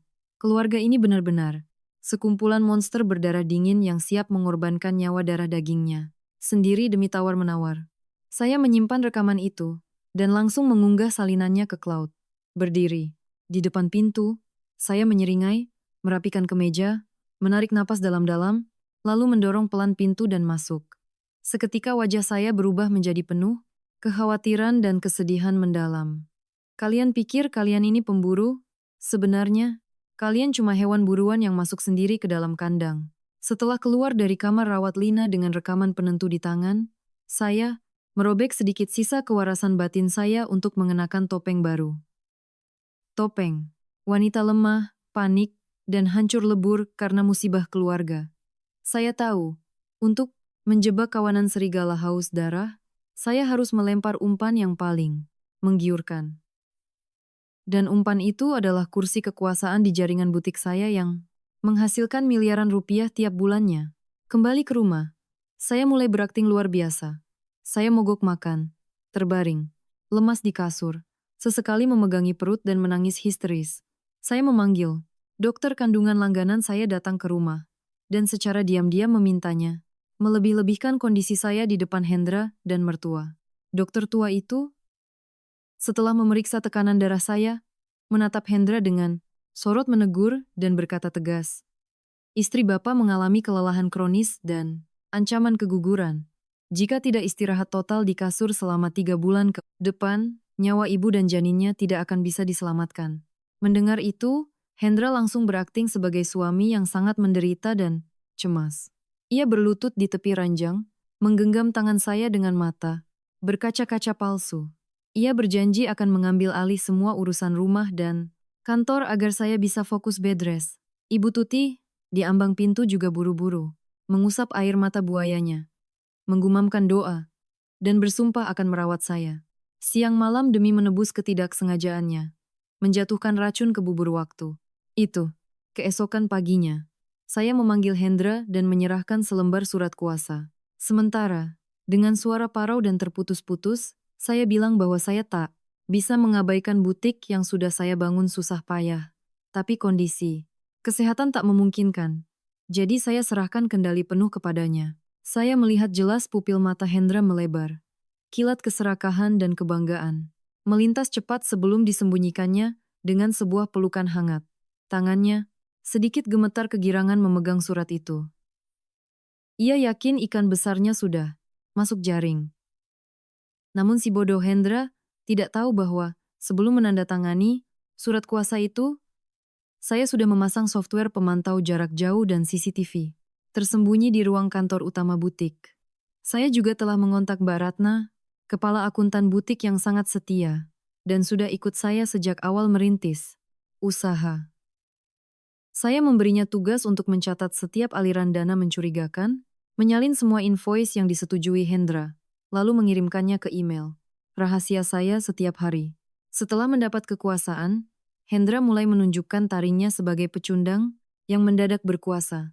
Hanya dalam minggu pertama, ia mengubah banyak kebijakan. Ia memecat manajer-manajer handal saya dan memasukkan kroni-kroninya. Yang paling menjijikkan, melalui CCTV kantor, saya melihatnya membawa masuk Siska si pelakor itu ke ruang kerja saya larut malam. Siska, dengan perut buncit, 6 bulannya, duduk bergelayut di kursi direktur saya, memainkan pulpen mahal, saya, dan tertawa genit bersama Hendra. Hendra memeluknya, berjanji bahwa beberapa bulan lagi, setelah saya melahirkan dan pergi dengan tenang, seluruh kerajaan bisnis ini akan berganti nama menjadi milik Siska. Keserakahan Hendra tak berhenti pada status. Ia mulai menjarah kas perusahaan secara terang-terangan. Ia bekerja sama dengan 3 perusahaan pemasok kain, fiktif milik keluarga Siska. Ia memerintahkan akuntan membuat purchase order, palsu, menaikkan harga material 3 kali lipat, lalu mentransfer miliaran rupiah dari rekening butik ke rekening mereka. Uang selisihnya ia pakai untuk membelikan Mercedes-Benz buat Siska, membeli apartemen atas nama Ibu Tuti, dan berfoya-foya. Tiap malam, berbaring di kamar tidur saya yang luas, saya diam-diam membuka tablet, menonton video dan mutasi rekening fiktif yang dikirim Baratna. Melihat uang hasil keringat saya dirampok, hati saya berdarah, tapi kepala saya tetap sedingin es. Saya menyusun semua bukti itu ke dalam folder-folder rapi. Saya bagaikan pemburu yang sabar duduk di kegelapan, melihat mangsanya. Terus-menerus menelan umpan sampai perutnya mau meledak, menunggu momen yang tepat untuk menebasnya. Ibu Tuti di rumah pun mulai berubah sikap. Melihat putranya memegang kendali perusahaan dan membawa pulang banyak uang. Ia tak lagi berakting menyesal. Ia mulai menyuruh-nyuruh saya layaknya pembantu. Tiap kali makan, ia sengaja memasak makanan yang bikin saya mual, lalu menyindir bahwa saya wanita parasit, yang cuma bisa rebahan membebani suami. Ia bahkan diam-diam mengambil baju-baju hamil branded saya untuk diberikan pada tetangganya demi ajang pamer. Saya mengatupkan rahang, membiarkannya, karena kesombongan sesaat sebelum kejatuhan adalah hal yang paling menyakitkan saat seseorang terhempas ke dasar jurang. Sandiwara ini segera mencapai puncaknya. Memasuki bulan ke-8 kehamilan, perut saya sudah sangat besar, berjalan pun mulai terasa berat. Tapi saat itulah jaring yang saya rajut diam-diam selama ini akhirnya selesai. Tumpukan bukti penggelapan dana, korupsi internal, rekening gelap, dan perselingkuhan, Hendra telah menebal menjadi dokumen yang sangat berat. Saya tahu, sudah saatnya melepaskan pukulan mematikan. Pukulan yang tidak hanya akan menghancurkan masa depan Hendra, tapi juga memutus semua jalan keluar bagi keluarga beracun ini. Pada sebuah Selasa pagi, dengan alasan mau periksa kandungan rutin, saya menolak, diantar Ibu Tuti, dan naik taksi sendirian. Namun tujuan saya bukan ke RS Bersalin, melainkan ke kantor pengacara Budi, seorang ahli hukum pidana ekonomi dan hukum keluarga ternama yang sudah saya kontak sejak bulan lalu. Duduk berhadapan dengan pengacara Budi di ruangannya yang senyap, saya meletakkan semua dokumen, flash disk rekaman CCTV, rekaman audio di rumah sakit, dan salinan polis asuransi jiwa 20 miliar yang dibeli Hendra. Membuka lembar demi lembar, alis pengacara Budi bertaut. Wajahnya yang awalnya terkejut berubah menjadi sangat geram. Meski sudah menangani ribuan kasus, perceraian dan sengketa aset, ia sampai bergumam bahwa kebiadaban Hendra dan keluarganya benar-benar sangat jarang terjadi. Mbak Maya, dengan bukti-bukti baja ini, Mbak bisa menjerat Hendra dengan pasal penipuan, penggelapan dalam jabatan, dan yang paling berat, percobaan pembunuhan berencana. Bukti racun tikus di padu polis asuransi senilai 20 miliar ini adalah motif telak untuk mengurung dia dan ibunya di penjara sampai membusuk. Soal harta, karena rumah dan butik ini murni harta bawaan Mbak sebelum nikah. Dia tidak berhak atas sepeser pun. Malah dia harus ganti rugi miliaran uang yang dia selewengkan keselingkuhannya. Analisa pengacara Budi dengan tajam. Saya mengangguk tanpa ragu. Saya bukan sekadar mau cerai dan minta uang. Kembali, Pak Budi. Saya mau mereka hancur, kehilangan harga diri, ditelanjangi. Kebusukannya di depan semua orang yang selama ini mereka pamerin kekayaannya. Apa rencana kita? Pengacara Budi tersenyum. Senyum khas seseorang yang sangat paham aturan main. 3 hari lagi ada rapat pemegang saham kuartal di perusahaan saya. Hendra, sekarang pegang surat kuasa. Dia pasti manfaatkan rapat ini buat meresmikan posisi finansialnya. Bahkan mungkin mengumumkan saya mundur permanen dari bisnis. Karena alasan kesehatan. Biar dia bisa take over. Biarkan dia terbang. Setinggi-tingginya sampai ke puncak. Bapak tolong kontak tim di Treskrimsus. Polda. Serahkan sebagian bukti penggelapan dulu. Hari itu juga, kita tarik jaring ini. Keluar dari kantor pengacara, saya menuju kafe sepi menemui Mbak Ratna. Matanya merah karena kasihan pada saya. Ia bercerita bahwa Hendra baru saja memaksanya menandatangani kwitansi fiktif senilai 5 miliar rupiah untuk ditransfer ke rekening Siska buat beli townhouse. Hendra bahkan mengancam akan memecatnya kalau menolak. Saya menggenggam tangan Mbak Ratna, menenangkannya bahwa semua ini segera berakhir. Saya memintanya berpura-pura patuh, tapi siapkan semua dokumen asli yang dipalsukan itu untuk dikonfrontasi di rapat pemegang saham. Nanti, siangnya pulang ke rumah, Ibu Tuti sedang duduk ongkang-ongkang di sofa ruang. Tamu sambil ngemil kuaci dan menelepon geng arisannya keras-keras. Ia sedang memamerkan betapa hebatnya putranya yang sebentar lagi resmi jadi direktur utama jaringan butik terbesar di Jakarta. Ia bahkan dengan sesumbar berjanji akan membiayai teman-temannya jalan-jalan ke Eropa bulan depan. Melihat saya masuk, ia mematikan telepon, melirik sinis, dan mencibir. Periksa. Kehamilan kok sampai siang begini? Jangan-jangan diam-diam ketemuan sama laki-laki lain? Asal kamu tahu ya, rumah ini nggak sedia tempat buat perempuan. Murahan. Hendra sekarang udah jadi bos perusahaan itu. Kalau kamu macam-macam, dia bisa usir kamu dengan tangan kosong. Kalau tahu diri, ngocehnya ditahan, cepat lahirkan cucu laki-laki buat ibu. Barangkali ibu masih kasih izin kamu. Tinggal di sini. Saya menghentikan langkah, berbalik menatapnya. Senyum di bibir saya mengembang, dingin menusuk tulang. Saya tak membalas makiannya. Hanya melepaskan syal leher, pelan-pelan dan berkata santai. Ibu tenang saja, saya sangat tahu diri kok. Ibu, jaga kesehatan ya, makan yang enak, tidur yang nyenyak. Soalnya saya takut, beberapa hari lagi, ibu mau makan dan tidur enak pun udah nggak bisa. Ibu Tuti melongo tak paham. Ia baru saja mau membuka mulut balas memaki. Tapi, saya sudah membalikan badan naik ke lantai 2 dan mengunci kamar. Jaring sudah terpasang. Setiap helainya dijalin dengan pasal hukum, bukti kuat, dan dendam. Kesumat seorang ibu yang anaknya hampir dibunuh. Sekarang, saya hanya tinggal melihat bagaimana mereka meronta saat jaring ini mencekik leher mereka. Jumat pagi, langit Jakarta sangat cerah dengan sinar matahari keemasan, seolah menyambut penutupan sebuah drama besar. Hari ini, rapat pemegang saham kuartal diadakan di kantor pusat butik saya.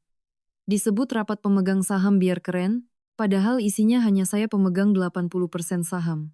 3 investor kecil teman, seperjuangan, dan jajaran manajemen level atas. Saya sengaja beralasan sakit dan memberitahu Hendra bahwa saya tidak bisa datang, mewakilkan seluruh rapat kepadanya.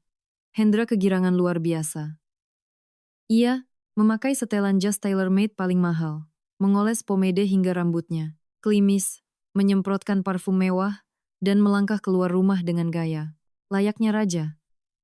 Ibu Tuti tak mau kalah. Ia memakai kebaya beludru merah menyala, mengenakan kalung mutiara yang diam-diam ia curi dari kotak perhiasan saya. Dan ngotot ikut putranya ke kantor untuk menyaksikan momen penobatan Hendra sebagai presiden direktur. Saya tersenyum mengangguk, melambaikan tangan mengantar mereka naik ke mobil. Mercedes-Benz mengkilap itu. Pergilah. Nikmati kejayaan palsu itu sebentar. Lagi, tepat pukul 10.00 pagi. Perkiraan saya rapat sudah berjalan 30 menit. Saya mengganti baju dengan gaun kerja hitam. Elegan dipadu blazer putih, merias wajah, dengan lipstik merah menyala yang menutupi wajah pucat saya selama ini. Dikawal pengacara Budi dan 2 bodyguard profesional. Saya menyetir mobil langsung menuju kantor. Baru saja mendekati pintu ruang rapat besar, saya sudah mendengar suara bariton. Hendra menggema angkuh lewat pengeras suara. Bapak, Ibu pemegang saham dan jajaran manajemen yang saya hormati. Seperti yang kita ketahui, istri saya, Ibu Maya, saat ini kondisi kesehatannya sangat kritis, kehamilannya mengalami komplikasi berat, sehingga tidak mungkin melanjutkan mengurus bisnis. Sebagai suami sekaligus pemegang surat kuasa penuh, saya memutuskan untuk secara resmi mengambil alih posisi direktur utama jaringan ini.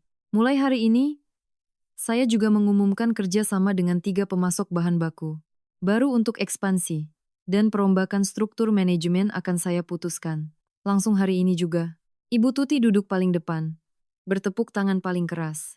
Wajahnya songong, menatap merendahkan karyawan-karyawan yang cuma bisa menunduk pasrah di belakang. Saya mendorong pintu kayu mahoni itu sekuat tenaga. Terdengar bunyi brak yang keras saat pintu menghantam dinding, seketika memotong pidato kemenangan Hendra. Semua mata di ruangan itu serentak menoleh ke arah pintu. Saya melangkah, panjang, penuh percaya diri dan wibawa, berjalan lurus menuju kursi pimpinan. Hendra mematung di sana, mulutnya menganga tak bisa berkata-kata. Pengacara Budi berjalan di belakang saya, membawa map dokumen tebal. Sepertinya, Mas Hendra ini terlalu buru-buru merayakan sesuatu yang bukan miliknya. Suara saya memecah keheningan yang kaku.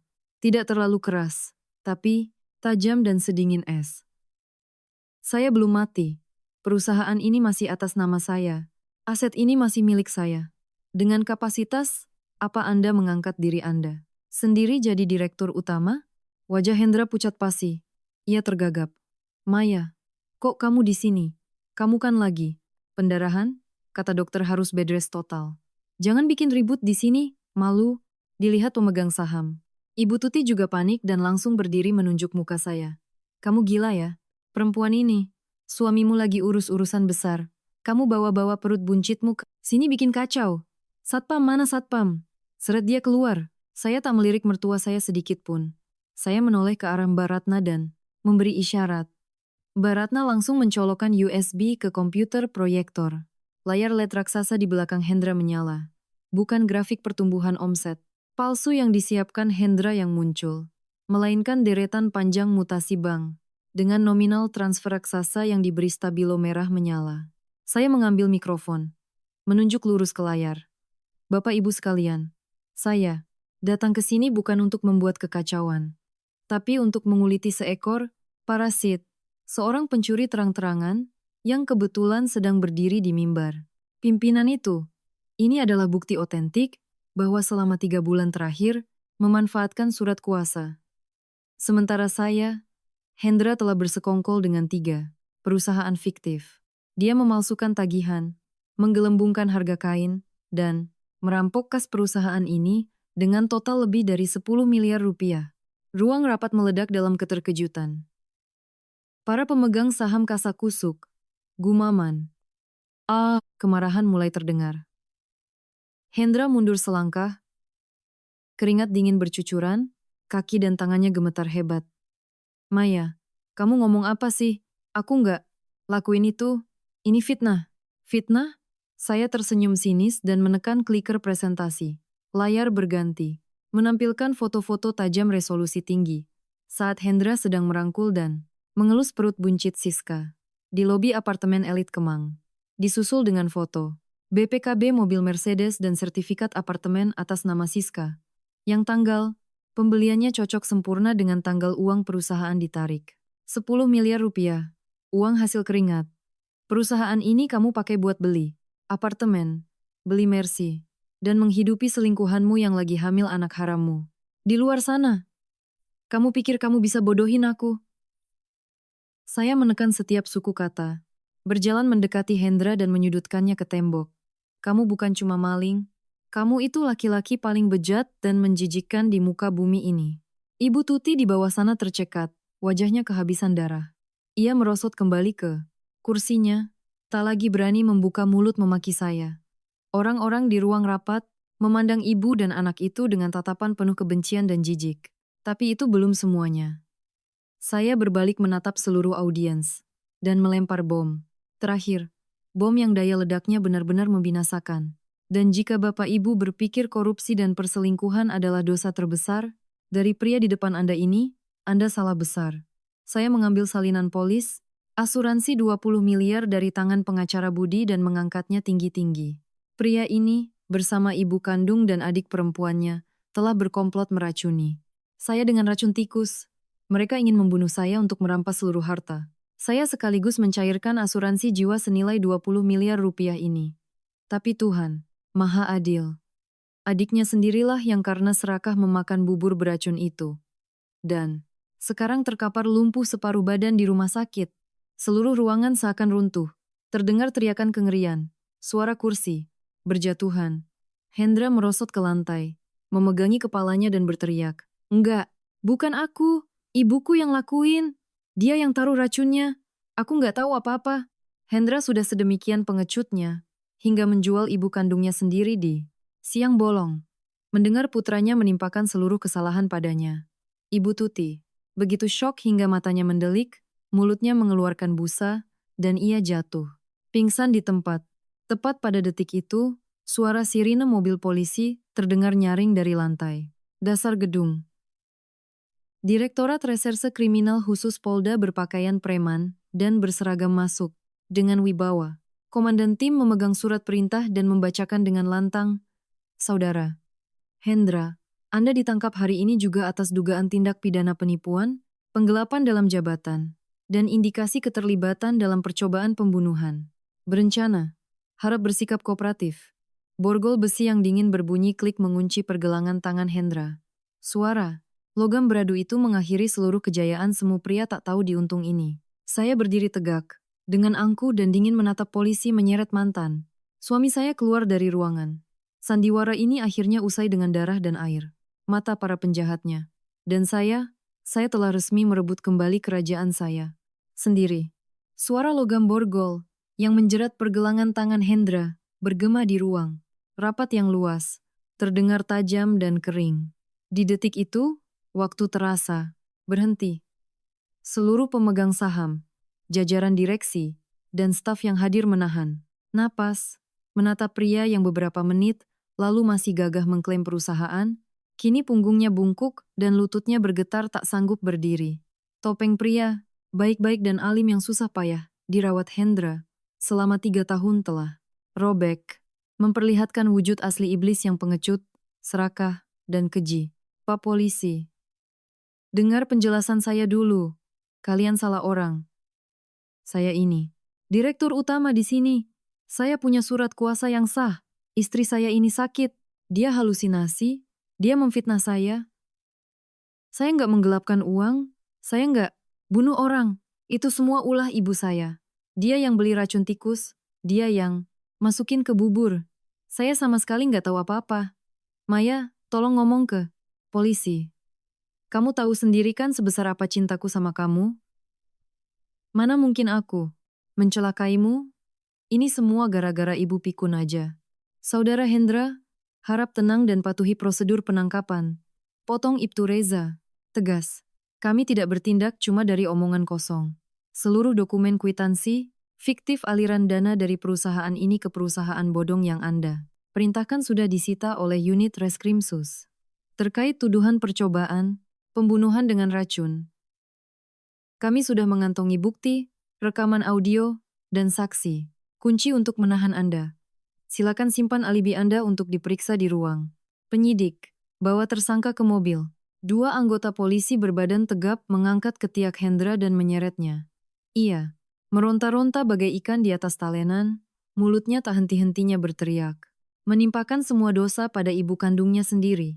Di lantai, Ibu Tuti baru saja sadar dari pingsannya. Dengan pandangan berkunang-kunang, ia samar-samar mendengar kalimat cuci tangan yang sangat kejam. Dari mulut putra yang paling ia manjakan dan banggakan itu.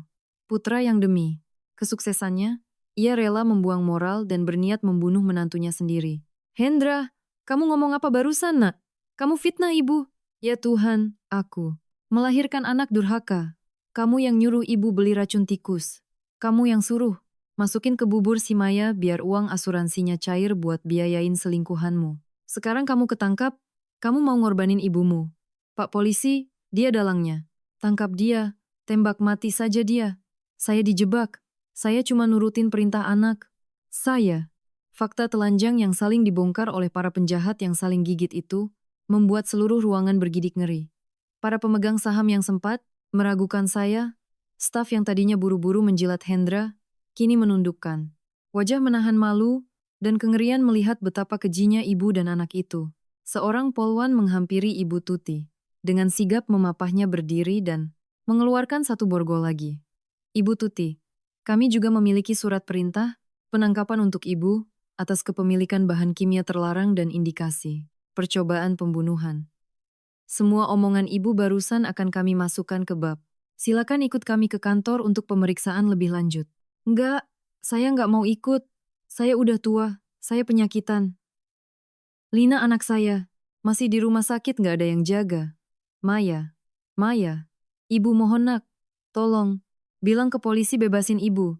Ibu khilaf, Ibu minta maaf. Ingat Maya, Ibu ini, nenek dari anak yang kamu kandung. Cabut laporanmu. Nak, Ibu mohon, Ibu sujud di kakimu. Saya melangkah maju, menepis tangan kotor wanita itu dari celana saya. Tatapan, saya padanya tak lagi menyimpan satu emosi pun, hanya sedingin menatap batu.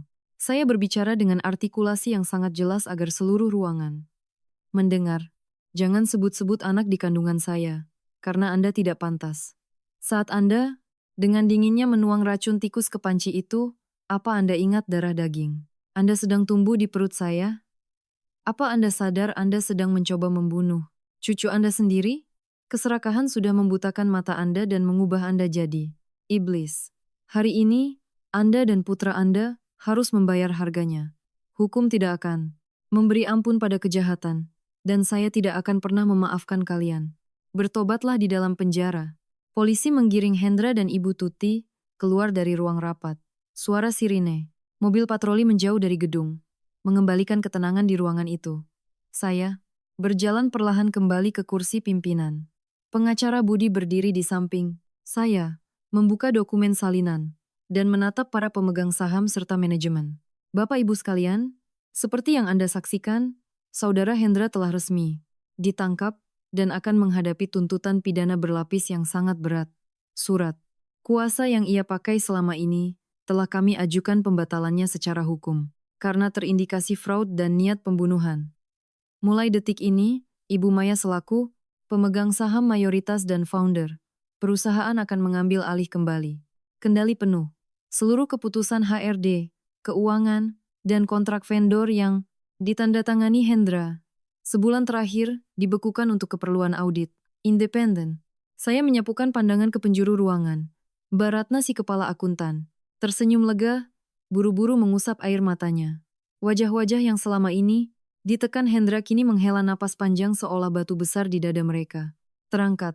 Sementara beberapa antek yang baru diangkat. Hendra berwajah pucat, pasi, gemetar menunggu nasib. Saya menarik napas dalam, mencium aroma kemenangan dan kebebasan setelah berbulan-bulan hidup di dalam neraka.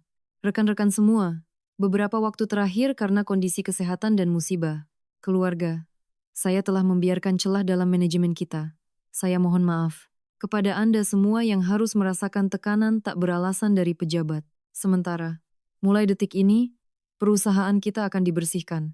Mbak Ratna, segera segel semua buku kas dan sinkronisasi dengan penyidik untuk mengejar setiap sen yang sudah dilarikan. Bagi staf yang terlanjur menerima uang panas dan memalsukan nota, saya beri waktu 24 jam untuk mengaku dan mengembalikan. Lewat dari itu, daftar nama kalian akan saya serahkan ke Reskrim Suspolda. Rapat hari ini selesai. Silakan kembali bekerja. Saat ruangan sudah kosong, tinggal saya dan pengacara Budi. Saya menjatuhkan berdiri ke kursi, mengusap pelan perut buncit saya. Rasa lelah luar biasa mulai menyerang, tapi pikiran saya sangat jernih. Mereka sudah masuk jaring, tapi untuk memastikan hukuman maksimal. Tanpa ada peluang mereka berkelit di pengadilan, saya butuh satu pukulan psikologis terakhir. Pukulan yang menargetkan titik paling rapuh dari pertahanan keluarga Hendra. Mbak Maya, eksekusi yang luar biasa. Polisi sudah punya bukti penipuan dan penggelapannya, tapi soal percobaan pembunuhan, mereka berdua pasti akan saling lempar tanggung jawab. Ibu Tuti bilang dia nggak tahu itu racun tikus. Hendra akan bilang dia nggak pernah menyuruh. Kita butuh kesaksian kuat dari saksi mata yang tak bisa dibantah untuk mengunci pasal ini. Saya tahu, Pak Budi. Dan saksi mata itu sekarang sedang terbaring di rumah sakit. Sore ini, saya sendiri yang akan membesuk adik ipar kesayangan saya. Sudah saatnya Lina memilih. Melindungi ibu dan kakaknya yang sudah siap. Membuangnya, atau menjadi saksi, memberatkan demi menyelamatkan sisa hidupnya. Yang cacat, bau alkohol khas rumah sakit menyengat hidung saat saya berjalan menyusuri lorong lantai 3 ruang perawatan intensif.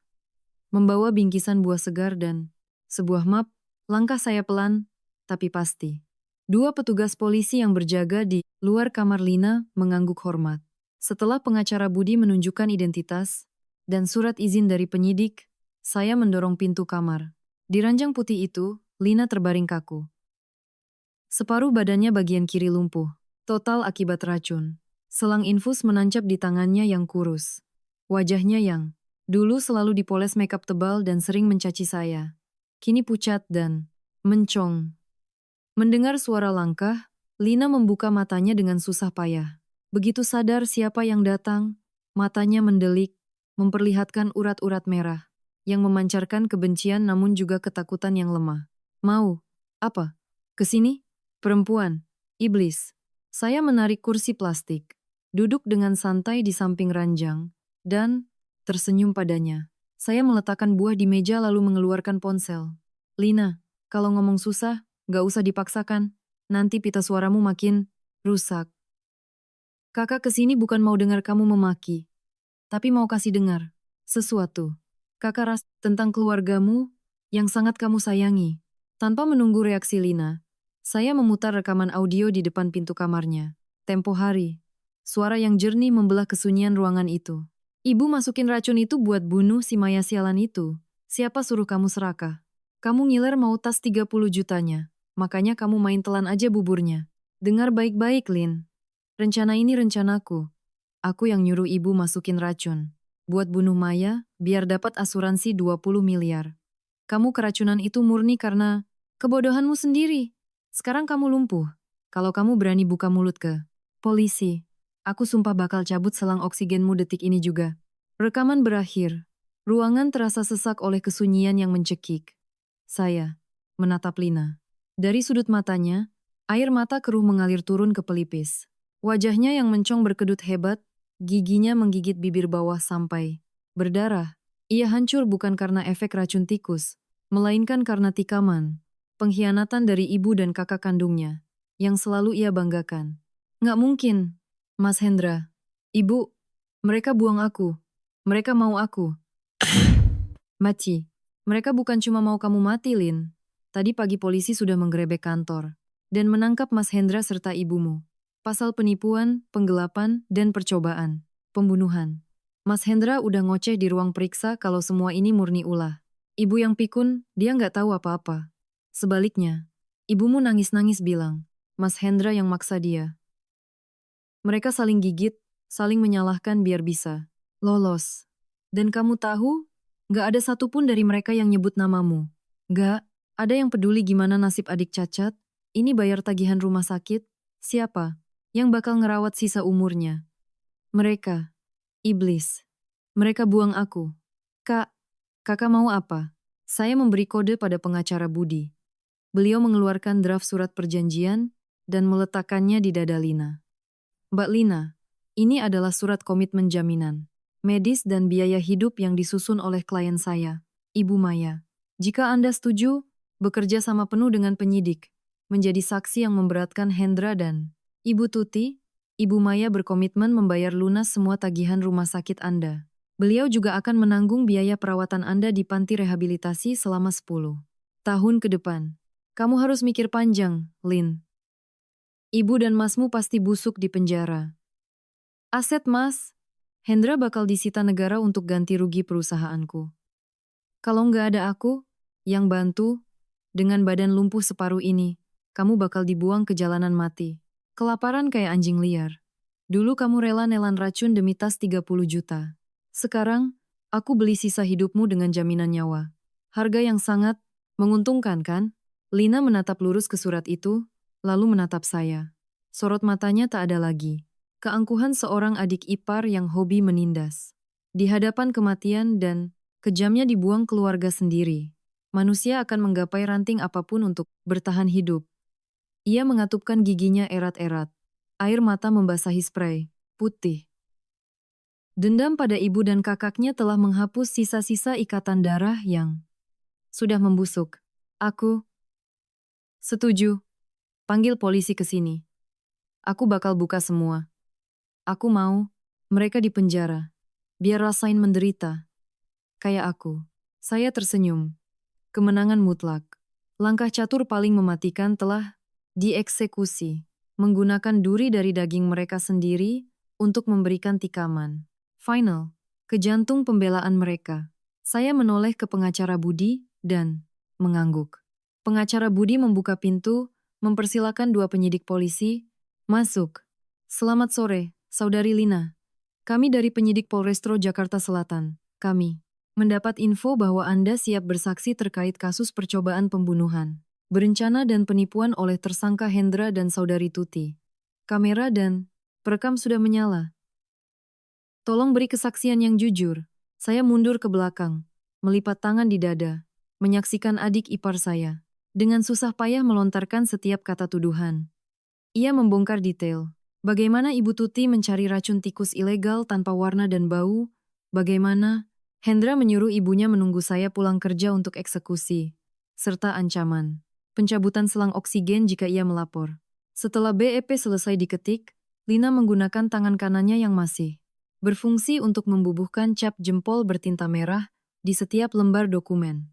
Palu godam untuk keluarga Hendra telah resmi dijatuhkan.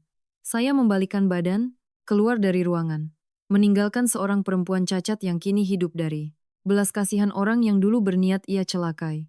Udara di lorong rumah sakit kini terasa jauh lebih segar. Serangan psikologis ini telah memutus habis harapan Hendra dan ibunya untuk berkelit. Sekarang saya hanya tinggal duduk manis menonton bagaimana pertahanan mereka hancur lebur di ruang interogasi saat diperdengarkan kesaksian darah daging mereka sendiri. Ruang interogasi di rutan Polres terasa dingin dan pengap. Melalui kaca satu arah dari ruang observasi, saya dan pengacara Budi berdiri melipat tangan, menatap Ibu Tuti yang duduk gemetar di kursi besi tersangka. Setelah 3 hari, ditahan. Penampilannya hancur tak bersisa. Rambutnya gembel, matanya cekung, menghitam. Baju tahanan oranye yang kedodoran, semakin menegaskan betapa menyedihkannya wujud wanita yang dulu Pongah mengaku sebagai nyonya besar rumah. Elit itu, penyidik utama kasus ini, Ibtu Reza, masuk ke ruangan membawa map tebal. Ia duduk di hadapan Ibu Tuti, menyalakan perekam suara, menatap tajam wajah gemetar, wanita tua itu. Tersangka Saudari Tuti, hari ini kami melanjutkan pemeriksaan terkait tuduhan percobaan pembunuhan berencana dan turut serta dalam penggelapan aset pada BAP. Sebelumnya, Anda bersikeras bahwa memasukkan racun tikus ke dalam bubur adalah ketidaksengajaan karena mata rabun dan mengira itu kaldu bubuk. Anda masih pada keterangan ini? Iya, Pak Polisi. Lapor Pak, saya ini udah tua, mata saya rabun. Di rumah, banyak tikus makanya beli racun. Pas lagi masak entah gimana saya salah masukin racun itu ke panci. Saya sumpah demi Allah, saya nggak sengaja bunuh menantu. Saya. Dia kan istri anak saya. Dia lagi ngandung cucu saya.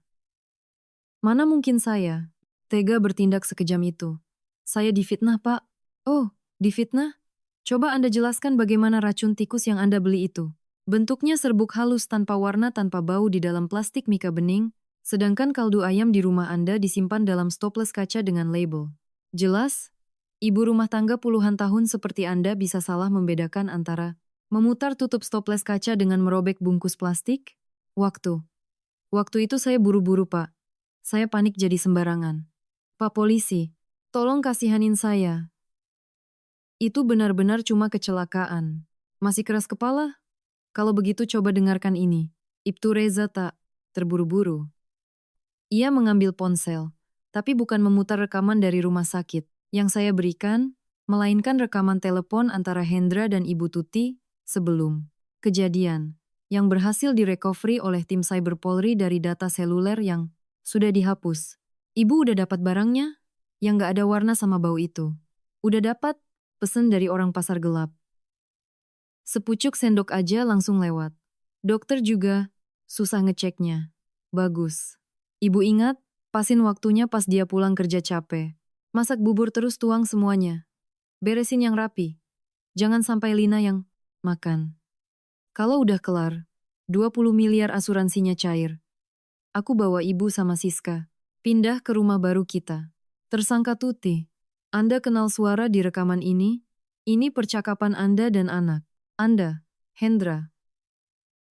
Rencana membunuh untuk mencairkan asuransi jiwa 20 miliar dan merampas harta Ibu Maya sudah dirancang sangat rapi. Mau sampai kapan Anda? Berakting pikun. Mulut Ibu Tuti ternganga, wajahnya memucat bagai mayat. Ia menatap lekat-lekat ponsel itu. Seluruh badannya bergetar hebat. Benteng kebohongannya telah diledakkan hingga rata dengan tanah. Namun insting manusia egois selalu mencari cara menyelamatkan diri sendiri. Ia langsung merubah raut wajahnya, merangkak ke atas meja dan menangis melolong-lolong. Pak polisi, saya dipaksa. Hendra yang maksa saya. Saya ini ibunya. Kalau anak, nyuruh ya saya. Nurut aja. Dia bilang dia butuh duit buat pelihara selingkuhannya. Di luar. Dia yang beli asuransinya. Dia yang suruh saya beli racun. Dia ngancam. Kalau saya nggak nurut, saya mau diusir dari rumah. Saya cuma ikut-ikutan, Pak. Dalangnya si Hendra. Tangkap dia, hukum yang berat. Saya cuma disuruh. Anda cepat sekali melempar tanggung jawab ke anak sendiri ya. Tapi sayang. Sekali, anak Anda di ruang sebelah memberikan kesaksian yang bertolak belakang. Hendra bersaksi bahwa Andalah yang iri dengki pada menantu, sakit hati, karena uang belanja dibatasi. Jadi Anda yang inisiatif beli racun. Hendra bilang dia baru tahu setelah kejadian dan murni, cuma menutupi karena kasihan pada ibunya. Dia menolak tuduhan menyuruh Anda membunuh. Apa? Anak bangsat, anak keparat, berani-beraninya dia numpahin semua dosa ke saya. Dia yang bikin rencana. Dia yang mau 20 miliar. Sekarang dia mau saya. Yang mati gantiin dia. Nggak akan. Pak polisi, saya ngaku semuanya. Dia yang nyuruh saya beli racun. Dia yang bikin rekening palsu di kantor Maya. Dia janji. Mau kasih saya 5 miliar kalau urusan ini beres. Saya punya chat WA-nya yang dia suruh hapus. Belum selesai Bu Tuti. Kami masih punya satu kesaksian lagi. Kesaksian anak, perempuan Anda, Lina. Dari ruang kaca, saya melihat Ibu Tuti terdiam kaku. Matanya mendelik panik. Ibtu Reza meletakkan BAP dengan cap jempol merah Lina di atas meja, menggesernya ke depan Ibu Tuti. Anak Anda sudah sadar dan resmi menjadi saksi. Dia bersaksi mendengar langsung dari mulut Anda dan Hendra bahwa kalian sengaja menaruh racun tikus untuk membunuh Maya. Dia juga bersaksi bahwa Hendra mengancam akan mencabut selang oksigennya kalau dia berani melapor ke polisi. Anak kandung Anda, yang sekarang cacat seumur hidup gara-gara bubur buatan Anda, menuntut hukum menghukum Anda, dan Hendra seberat-beratnya. Anda sudah tak punya jalan keluar lagi. Ya Allah, Lina, kenapa kamu lakuin ini ke ibu? Hendra, kamu bikin hancur. Ibu nak, Ibu Tuti memegang kepalanya. Ambruk ke meja menangis histeris persis seperti binatang buas yang terluka parah. Anaknya yang satu memfitnahnya demi lepas dari hukum. Anaknya yang satu lagi menjadi saksi memberatkan untuk membalas dendam. Keluarga yang dulu sangat ia agung-agungkan. Ikatan darah yang selalu ia pakai untuk menceramahi saya. Kini hancur berkeping-keping di balik sel jeruji besi. Keserakahan tak berujung telah membuat mereka saling memakan, dan kini mereka mendorong satu sama lain ke dalam jurang maut. Tersangka Tuti, buktinya sudah sangat terang benderang. Kooperatif sekarang adalah satu-satunya cara hukum mempertimbangkan keringanan bagi Anda. Sikap keras kepala hanya akan memberatkan tuntutan. Silakan tulis kesaksian Anda, catat detail waktunya, proses beli racun, cara eksekusi, dan peran Hendra. Sebagai otak pembunuhan, saya tulis semuanya. Si Hendra nggak boleh lolos. Saya yang ngelahirin dia, saya yang bakal seret dia ke neraka bareng saya. Kasih saya kertasnya, Pak. Melihat wanita tua itu dengan gemetar, menulis pengakuan kejahatannya sendiri, dan anaknya. Saya tersenyum sinis. Saya menoleh ke pengacara Budi. Perang psikologis. Ini sukses sempurna. Mengunci pasal pidana masing-masing karena dendam pribadi. Saya membalikkan badan meninggalkan ruang observasi. Tugas saya di sini sudah selesai. Sekarang saatnya membiarkan hukum menjalankan kodratnya menyeret iblis-iblis ini ke meja hijau dan memaksa mereka membayar harga paling mahal atas apa yang mereka perbuat pada saya dan anak saya. Tunggu saja, Hendra. Palu, hakim besok akan menjadi nisan yang mengubur karir dan hidupmu. Melangkah keluar dari gerbang besi Pengadilan Negeri Jakarta yang dingin dan berwibawa, saya mendongakkan wajah menyambut teriknya sinar matahari siang. Langit hari ini begitu tinggi dan biru, tak ada lagi sisa awan kelabu dari badai masa lalu. Saya menarik napas dalam-dalam, membiarkan udara segar memenuhi rongga dada. Sudah sangat lama, semenjak saya menginjakkan kaki ke dalam rumah, yang diklaim sebagai sarang hangat keluarga Hendra, saya tak pernah lagi merasakan tarikan napas yang sebebas dan seringan ini. Saya mengusap lembut perut buncit saya, merasakan sebuah tendangan kecil, membalas sentuhan saya dari dalam. Senyum perlahan merekah di bibir saya. Bukan senyum sinis atau dingin dari hari-hari menegangkan saat adu siasat kemarin, melainkan senyum keibuan yang utuh, tenang, dari relung jiwa terdalam. Di belakang saya, suara tangis pilu, jeritan keputusasaan Ibu Tuti dan Hendra, serta rintihan tak berdaya Lina telah terkunci abadi di balik jeruji besi. Vonis 18 tahun penjara untuk sang otak pembunuhan. 20 tahun penjara untuk eksekutor penipuan dan pembunuhan. Serta kelumpuhan bagi sang kaki tangan yang serakah. Semuanya telah menutup lembaran tragedi yang berlumur darah dan air mata ini. Banyak orang yang menyaksikan persidangan bertanya pada saya. Memasukkan seluruh keluarga suami ke penjara. Menyudutkan mereka sampai ke dasar keputusasaan. Apakah ada rasa puas? Atau setidaknya setitik rasa iba di hati? Anda? Saya hanya menggeleng. Tidak ada rasa puas yang berlebihan. Tak ada pula iba. Atau dendam yang tersisa. Saat Anda sudah pernah berjalan menyusuri dasar neraka. Saat Anda melihat sendiri orang yang Anda panggil ibu dan suami dengan santainya menabur racun ke makanan Anda demi tumpukan uang kotor, maka cinta dan dendam pun menjadi hal yang tak lagi punya makna. Saya tidak membalas dendam karena benci. Saya melawan karena saya harus bertahan. Hidup.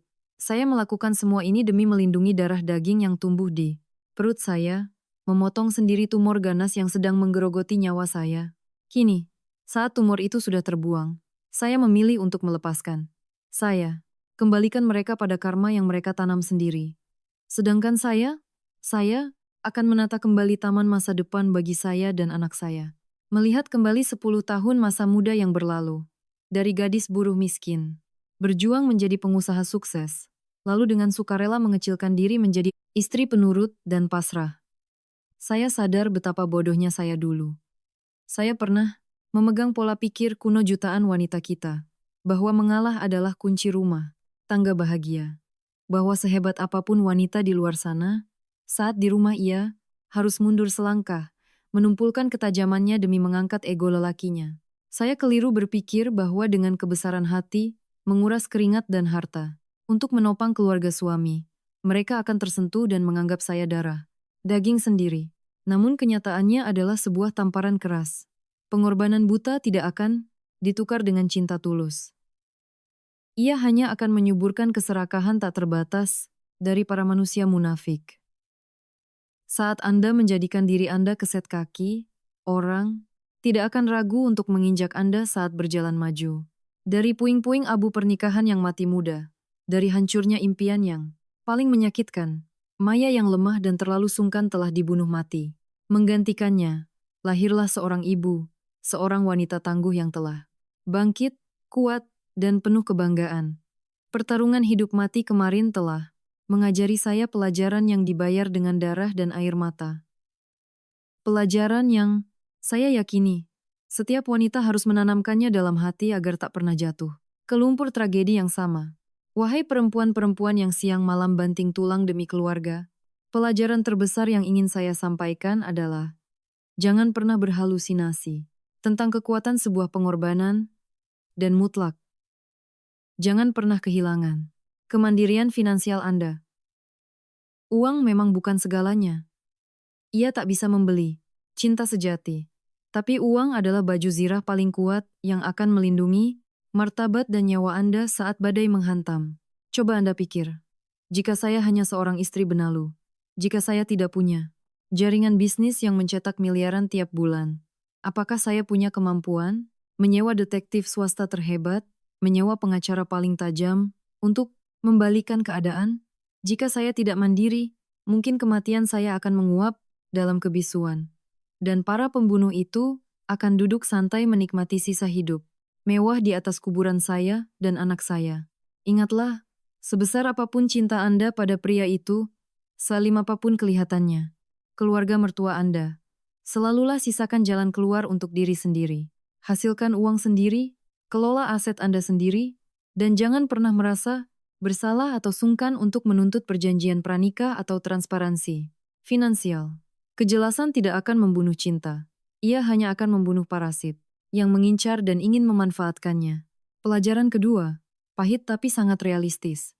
Belajarlah menggunakan kepala yang dingin berdampingan dengan hati yang hangat. Wanita seringkali bertindak berdasarkan emosi. Saat diselingkuhi atau diinjak-injak, insting pertama kita adalah berteriak, menangis, melabrak, dan membongkar semuanya. Detik itu juga, demi menuntut keadilan. Tapi kecerobohan emosi itu biasanya hanya membuahkan kelegaan sesaat dan malah menempatkan kita pada posisi lemah. Ingat saat saya berdiri di balik pintu dapur, melihat sendiri ibu mertua menabur racun ke bubur saya, jantung saya seakan robek. Insting saya menyuruh saya masuk, melempar panci itu, dan menampar wajahnya.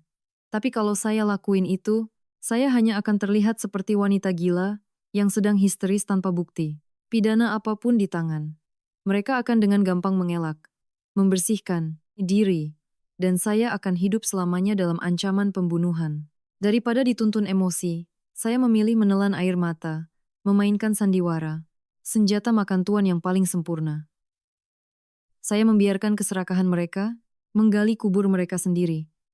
Saat menghadapi kejahatan, air mata adalah senjata yang paling tak berguna.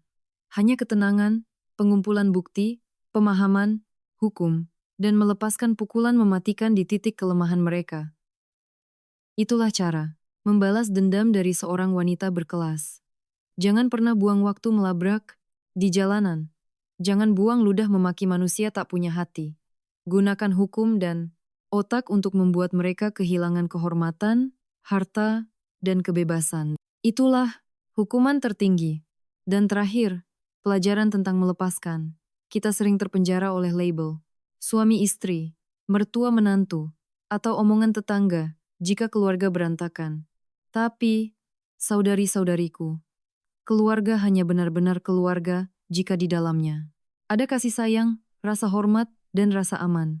Saat tempat yang kau sebut rumah berubah menjadi sarang ular berbisa, saat orang yang kau panggil keluarga berniat mencabut nyawamu, maka menghancurkan keluarga palsu itu bukanlah dosa, melainkan bentuk penyelamatan diri yang paling agung. Jangan pernah takut keluar dari pernikahan yang beracun. Saat kau berani memotong bagian tubuhmu yang membusuk, saat itulah kau menabur benih untuk kehidupan baru yang lebih bersinar. Saya telah menjual lunas rumah mewah di BSD itu, dan melepas semua toko yang menyimpan memori masa kelam, menarik semua modal saya, mengelus perut saya, dan pindah ke sebuah kota pesisir di Bali, tempat yang dipenuhi sinar matahari dan angin laut. Saya memulai dari nol dalam hal asmara, namun dengan saldo puluhan miliar di tabungan dan kedamaian mutlak di batin. Hari-hari lembut di bulan Mei ini tak lagi dinodai kebohongan. Setiap pagi saya bangun, menyeduh segelas susu hangat, mendengarkan simfoni klasik yang menenangkan, dan mencurahkan seluruh cinta saya menanti malaikat kecil ini lahir ke dunia. Para iblis sedang menebus dosanya di balik jeruji besi. Sementara, saya hidup dengan penuh kejayaan, cerah, dan lebih angkuh dari sebelumnya. Balas dendam termanis bukanlah menenggelamkan musuh ke lumpur hitam, melainkan kita berdiri di puncak tertinggi, hidup bebas dan bahagia, selamanya menutup celah bagi mereka untuk mengotori hidup kita lagi. Pendengar yang budiman, perjalanan dari seorang istri lemah pasrah menjadi sosok wanita tangguh yang menyeret kejahatan ke meja hukum, kita tutup sampai di sini. Sebuah perjalanan penuh air mata dan luka, tapi juga sangat memuaskan dan penuh hikmah. Kita tidak bisa memilih di keluarga mana kita dilahirkan, dan kadang kita salah memilih pasangan hidup. Tapi kita sepenuhnya punya kuasa untuk memilih cara kita menghadapi dan menyelesaikan tragedi itu. Semoga kisah Maya hari ini tak sekadar memberi ketegangan, tapi juga meninggalkan pesan moral yang mendalam.